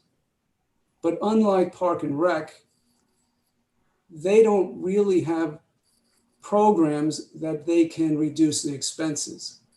So the court's overall budget increased their expenses in essence. The net results of the court increased taxes by this $100,000 decrease in their revenue. Why didn't I mention that in the beginning? Because I look at that $100,000 decrease negated by the mortgage tax expectation increase of the same $100,000. There has been a heck of a lot of activity in buying homes in Lewisboro, in the entire area, but Lewisboro has had a lot of activity. And Lewisboro's mortgage tax expectation that was in the 2020 budget, revenues when we receive the second half of the year's mortgage tax receipt should be more than the $500,000 that we budgeted. And I think it is a reasonable expectation that mortgage taxes will again be above 500,000, and that's why we put in $600,000 for mortgage tax. The sales tax number, that is obviously a big nut in the revenue budget. But believe it or not, even with COVID, the sales tax number for last year of 2.6 million, it's going to be very close to that number that we actually receive, even with the COVID shutdown this year. And that's why we think that the 2.6 number for sales tax in our 2021 budget is reasonable at this time. I will give the caveat, though, that we haven't gotten direct guidance from the county yet on what their expectations of sales tax is. Hopefully by the end of this week, the county will give us that guidance.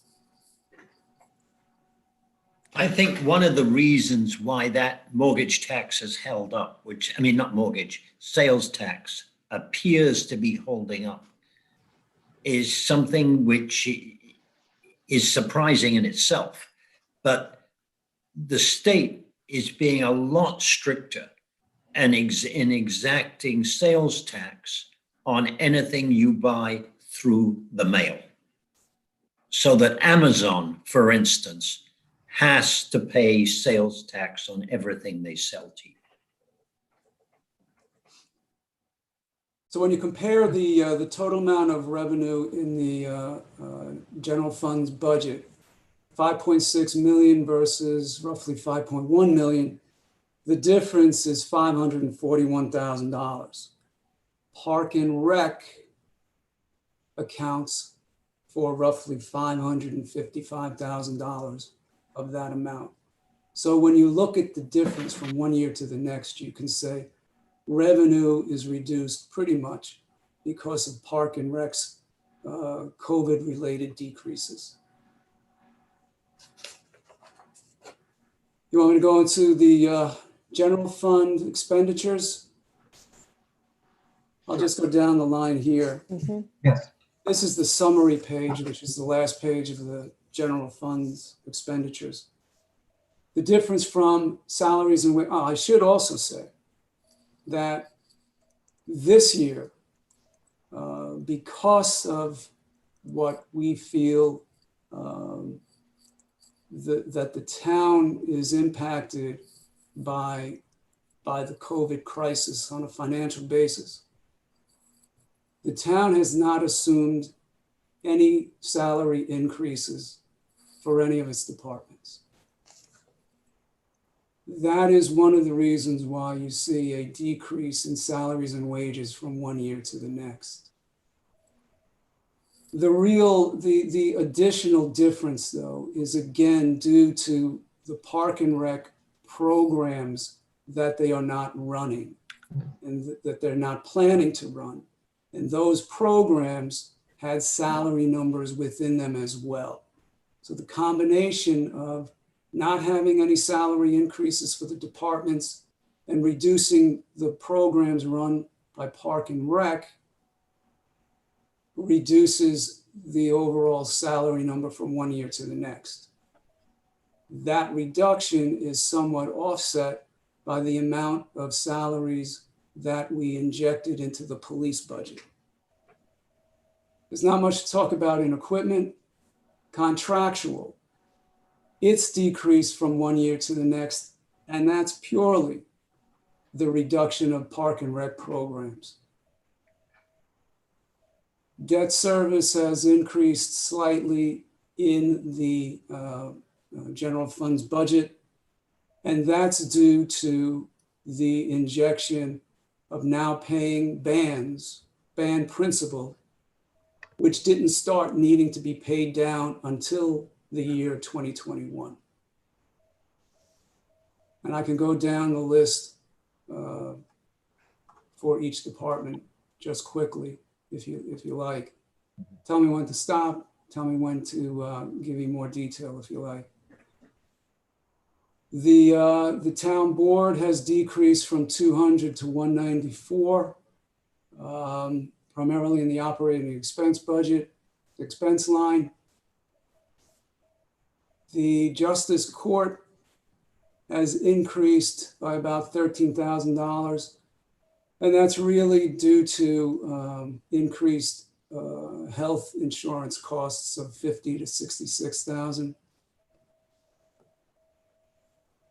Supervisor's budget has decreased, and that's because of a change in the plan for the supervisor's budget's health plan. And that's where the change is, from our anticipated amount last year, 58,000, to now the anticipated amount of 40,000. Yours truly's budget has decreased by about $1,000. Not much to discuss there unless you want to. External auditor is remaining the same. Receiver of taxes, a slight decrease primarily due to, again, because of COVID, we're not having folks in the townhouse. If we're not having folks in the townhouse, we may not need a part-time clerk to come in as often as we had thought. So we dropped that number by about $5,000, which takes up most of the difference for the department. Assessment has not changed much at all, except for the amount of extra hours that was anticipated from 4,000 last year to 3,000. That's the $1,000 change. Town clerk has increased by about 4,000. That's due to their plan to increase or to have an upgrade to their website. The website itself hasn't been upgraded in about 4 years. The recommendation from the website folks is to have the website updated. They are asking for this increase. They truly understand that if the board does not want to increase for the website upgrade this year, they can put it off for another year. But they are requesting it. You folks know the website. You can decide if you want them to make the upgrade or not. Is that upgrade, maybe Janet can tell us, is that upgrade, it moves into a new version of the software? I think they probably have new functionality or something at this point, or new templates and things. What are they Yes, doing? correct. And it was upgraded 6 years ago, not 4. And they suggest every 3 years to upgrade. Okay. So yeah, so this would be. But it's just the like the platform. It's not going to change the outward look of it or anything. We could, and then this will be completely ADA compliant once we do this next move. Okay. Good. The outside attorneys were made no change in their budgets. The planning board, the engineer consultant for the planning board, that retainer has not changed. The elections, election services for the county has increased slightly from one year to the next.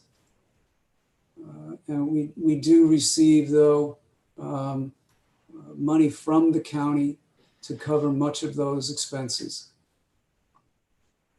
Records management has increased for record storage, and that's a contractual increase. Shared services. A lot goes on in shared services, but they're showing a decrease of about $6,000. That's including our increase to their cleaning budget by $4,500. Again, as Peter alluded to, because of COVID, we felt that the cleaning budget for both the maintenance group and the highway group on their budget should be increased. There's a slight decrease for postage and publishing, and that's really in the copier lease line from 19.4 to 18,000. No increase in no change in technical services. A slight decrease for LCTV. Didn't seem to, the activity for 2020 did not support $1,000 for the part-time staff, so we reduced that by $250 for next year. Insurance, property and casualty insurance, business insurance, if you will, increased by $11,000. That increase is due to, yes, maybe a rate increase, which we haven't seen yet because we haven't gotten finalization from the insurance company. But really what it reflects is increased insurance costs for additional equipment and vehicles. Municipal Association dues, we don't anticipate any changes this year. I included this judgments and claims numbers, which is zeros across the board, just so you know that it wasn't an omission. The assessor has made the determination that there is no expectation for 2021 to have any judgments or claims against it. MTA commuter tax is still an expense that the municipality has to pay. We don't see any changes from one year to the next. Here is a change. The fund balance restoration line, the contingency line, if you will, has been a benefit in restoring the fund balance. It is put in there as an unallocated expense to cover surprise expenses or surprise decreases in revenue that we didn't anticipate when we set up the budget. We've been doing this for the better part of the last 10 years, and it has been a benefit to increasing the fund balances. We did decrease it from 141 to 100,000 this year. That's a debatable decrease. It's a voluntary decrease. In fact, the $100,000 is a voluntary number. The board can decide if they want to increase or decrease. But it was decreased this year to make room for, again, increasing the police budget and absorbing the increased costs associated with the Park and Rec budget. So as it stands, this budget contributes, assuming we don't have, some unanticipated draw, it would contribute $100,000. It would contribute $100,000. Exactly. If everything stayed the same, if all of our expectations became true, this $100,000 would float directly into the fund balance. Okay. But if we have unforeseen hurricanes ripping through, we'll need that 100,000 because at the moment, I don't think we'll get FEMA money as easily as we once did. I agree with that. It could prove tough with FEMA.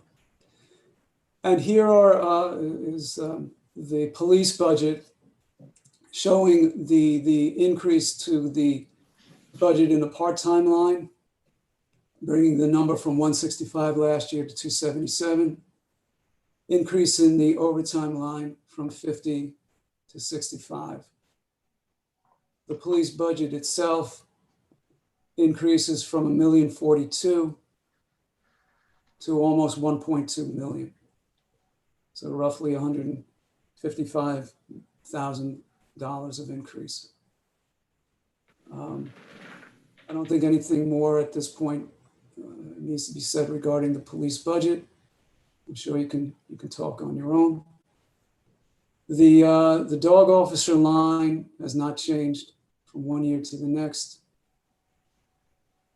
What I failed to discuss on the revenue side was an increase in the building department's expected revenue of an increase of $25,000.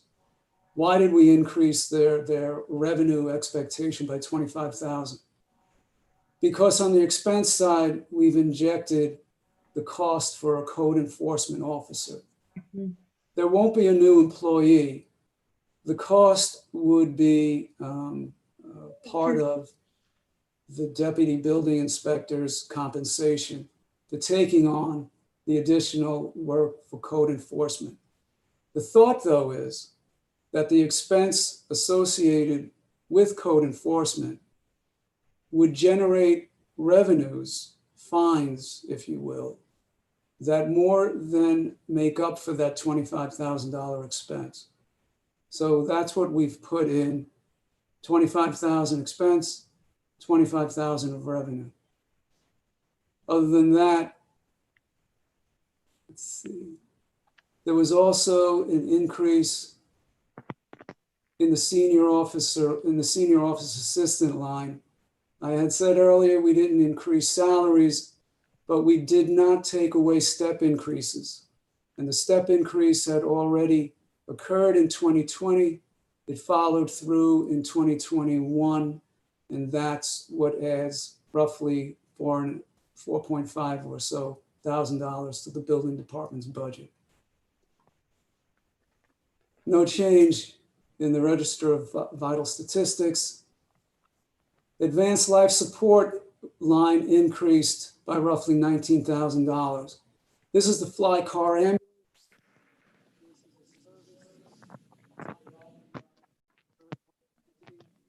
This is the number that was given to us by the fly car.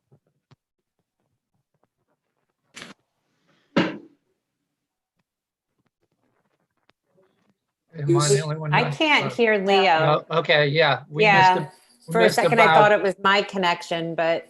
Can you not hear me? Oh, 10 now, seconds. now you're back. That was odd. Okay. I don't know what happened. It was strange. Yeah. So what did you miss? I'm sure About it 10 wasn't too seconds. important, but what did Nothing very vital, Leo. You I didn't think left so. off with, that was the fly car ambulance, I think was the last thing I caught before it cut out. Right, and this is the number given to us by the Right. fly car agency. Right. No change in the drug abuse line. No change in the superintendent of highways.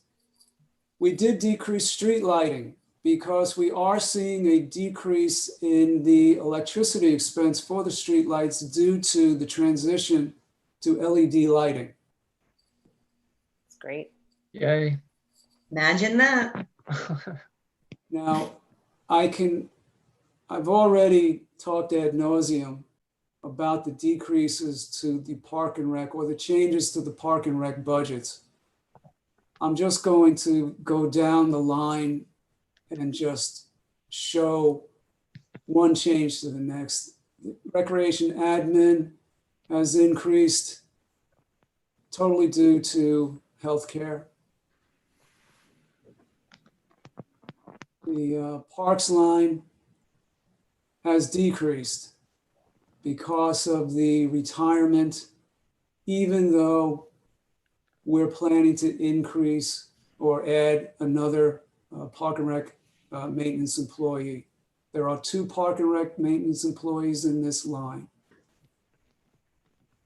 So parks has decreased by about 80 grand. Playgrounds, again, this is purely because the expectation is that Park and Rec won't be able to run all of these programs. There was a decrease of about $250,000. Pool. You might remember that Park and Rec was able to run a successful pool program. And that is the anticipation again next year. Hence, there's not very much change from last year's budget to this year's budget, even though it's $11,000 decrease.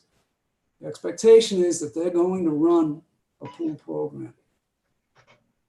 Tennis facility, that's increased. Court repairs, because there seems to be the need to repair those courts more often with more expensive repair work than not. Youth programs, a decrease again because of the COVID thought that they're not going to be able to run all their programs. Program for the aging, not much of a change here. That's really not affected too much by COVID, other than a reduction in their expectation of bus trips, again, because of COVID restrictions. Adult and family, not much of a change here, about $1,000 decrease. Transportation line, quite a bit of a decrease, again, because they don't think they're going to be able to run traveling day camps, and that's where the decrease is, from 52 to 10. The library has given you their budget. It results in about a $5,000 increase. No change to the historian. Celebrations, here again is a COVID-related decrease. Park and Rec at this point is not anticipating running a fireworks display. If that is run, then there will be the expenses associated with it, but at this point, they are not anticipating running a fireworks display. Planning board, only a slight decrease there, and that's in the extra hours line. Planning consultant, no change there. Environmental control, no change. Stormwater, no change. Recycling program, a slight increase. Again, for dumpsters and carting, contractual increase. A slight change in the garden club line item. Peter, you're not aware of it. You didn't have anything to do with it, but their expenses for 2020 do not support a $2,000 expense line. So it's been reduced to $1,500. Okay. You could tell Timmy. Thanks. Cemeteries, no change. There's a change, an increase in the employee benefits line, really for state retirement, and a change in the amount of folks that have retired and are getting benefits. So that $40,000 or so increase from year to year is due to the retirement increase, which comes from the state, and the additional amount of retirees getting health benefits. As I spoke about earlier, the increase from one year to the next in debt is due to band principal now starting to get paid. You can see, though, as the serial bonds move closer and closer to maturity, the amount that's paid from one year to the next actually decreases. That's it. Any questions on anything that I've discussed? Leo, if you've now reached almost the end, I'd like you to summarize the unsettled items which may impact the budget. Okay. I spoke about the fact that we're putting in 0 increases for salary. We have our union contracts are due to mature December 31st, 2020. We have yet to start negotiations with the unions. And as I've said, it does take 2 to tango. We've injected no salary increases, but we do not have finalizations from the unions yet. I did speak about sales tax. We think our number of 2.6 is a reasonable number to put in, but we haven't gotten guidance from the state. And if COVID kicks in again, as it did this year, if it kicks in next year, we don't know how valid that number is going to be. Which are you discussing at the moment, sales tax or NISHIP?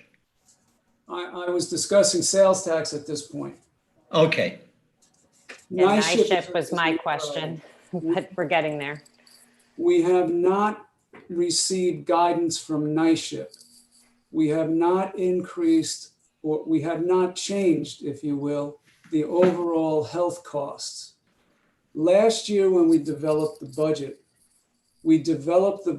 assuming the worst case scenario that NISHIP provided to us at the time we were putting the budget together. NISHIP did not make their finalization of rate increases until after we settled the budget. The amount of money that we put in for healthcare was more than enough to cover the actual expenses for 2020. It was so much more than enough to cover that we feel that the number that was put in for 2020 should cover the increases that may occur from NISHIP in 2021. We do not know that for sure. As I said, we haven't gotten final guidance from NISHIP. So this is a hopeful, reasonable number that we've put in. Hey, Leo, is there a deadline as to when they would provide that number? Say it again, Tony. Do you know when they would provide that number? Is there a, The thought is that they'll make their declaration sometime in November. Okay. Now, the time frame for approving or making the budget final is mid-December. So if we do go through the full time frame, and we may do that this year. Last year, we approved the budget November 12th. But this year, we may take the full amount of time that we need because of these unknown items that we have. But we may not. But hopefully by then, we'll get some clarity from NISHIP as well. Mortgage tax, again, we don't have the mortgage tax gets paid twice a year. We received the amount of money in June. And that was the best June number that we've received, the second best number we've received in the last 10 years. And again, the activity for the second half of the year has far outdone what was done last year. So the thought is that tax, for mortgage tax for this year, 2020, will be better than what was budgeted in 2020. We feel that the 600 number is a reasonable number to put in for 2021. But again, we're not going to get clarity on the final number for 2020 until mid-December. That is what I think are the unsettled items that may impact the budget. I think I've covered everything, Peter, on that one. I think you have. I'm sorry to be tedious, but I think it's important for people to understand that there are some fairly big question marks still left. Don't worry about that. Nobody was more tedious than I just was.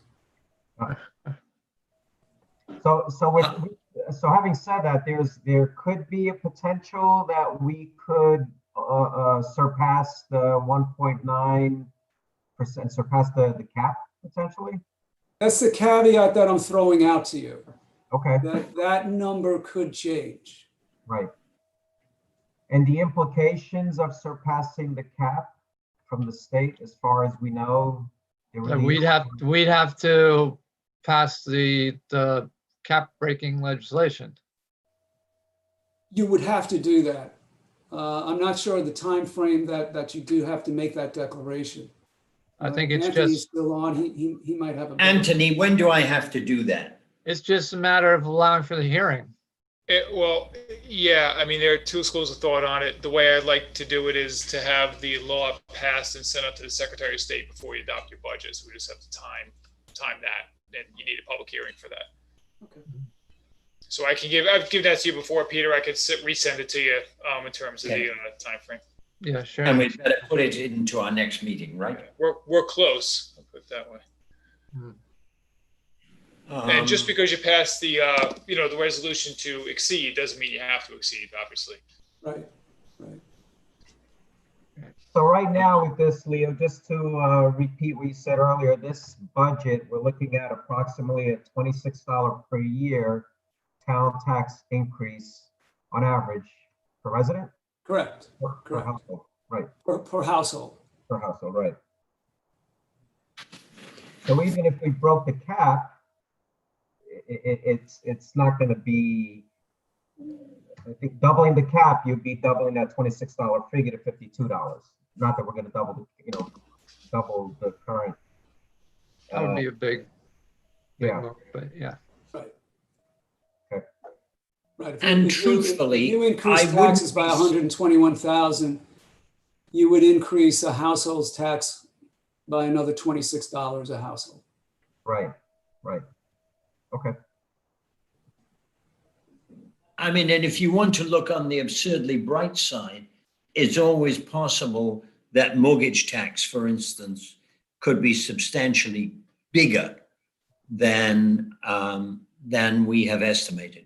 Right. Leo said that it was. For 2020, Yes, I'm pretty but not confident- necessary for 21. I'm confident that it will be.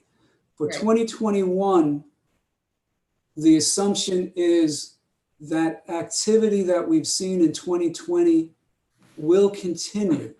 I think so. Will it continue to the level that we've seen in 2020? That's debatable. Again, the mortgage tax is generated from house sales that require mortgages.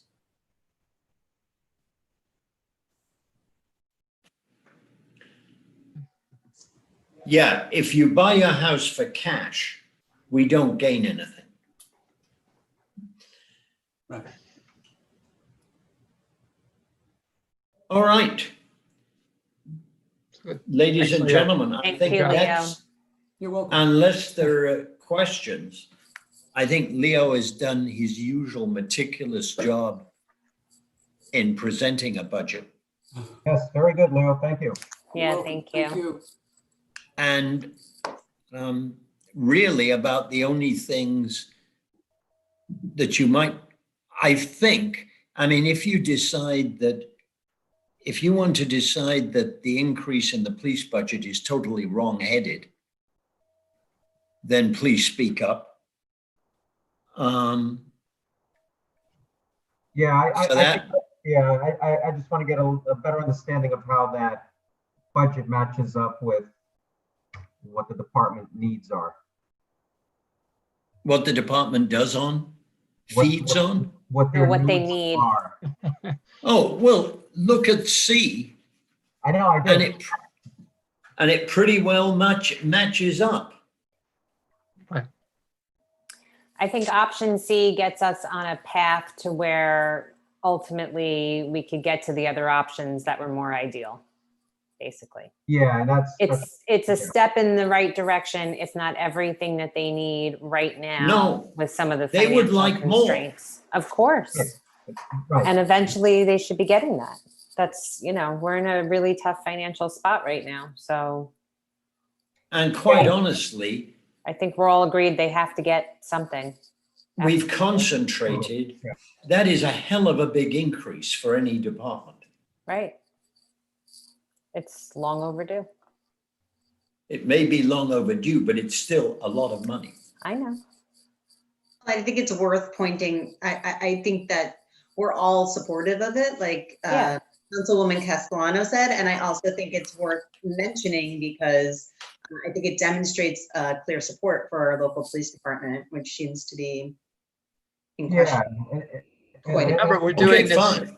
We're doing this. I'm not saying we shouldn't do it. I'm just saying be aware that if you're going to disagree, now is the time to disagree. Right.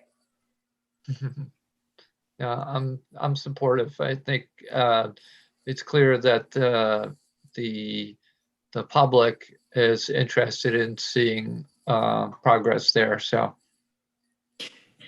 consistent. Anybody who was on the first, actually, was anybody except apart from me and Dave on the review, on the first We were all there. The Every police reform committee? revision? Yeah, we were all there. You were all there? Yeah. I had to There was jump a for fairly Parks clear and Rec message halfway being- through, but yeah. Being given to us. Yep. I would say that And- the people that showed up to that first public session was overwhelmingly in support of increasing the police budget. Now, I can only imagine that last night would tend to increase that point of view rather than diminish it. And that's the point, that's what I have in mind also is, with the occurrence of, last night and what may potentially happen down the road, is this enough to cover it? But I think we don't want to get into staffing and hours and things like that at this point. Well, we could continue that in exec session. Right. All right. In that case, I am going to suggest that we I will make a motion to approve claims. Peter, Chief Yes. Marcano just came on video. I don't know if he wants to say anything. Chief? Yeah, Oh, real Dave? quick. Yes, Dave is there. Yeah. And I was How are waiting you? for him to say something, but he didn't seem to be anxious to open his mouth. I was just being patient, waiting for you to finish up. If you don't mind, if I could just have a minute, I just want to address whoever's left on this meeting here. It looks like A lot. It looks like we lost a lot of our viewers. However, as everyone's aware, in the early hours of this morning, there were 3 commercial burglaries in the hamlet of Vista.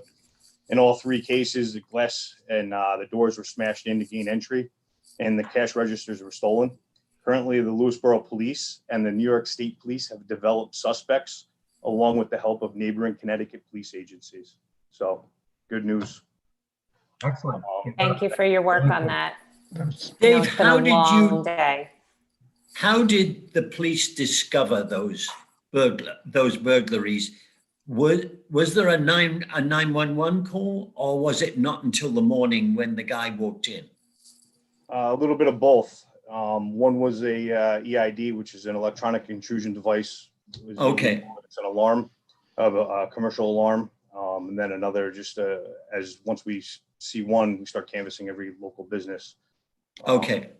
Actually, the state police, because we were obviously not working at 2 o'clock in the morning. However, we found the cash registers with the help of our wonderful citizens out there walking the streets. So I'd like to thank them as well. Everyone came through. Everybody's cooperated, giving us video footage, and it's worked out perfect. Good. Great. Thank you. Thank you. Thanks, Chief.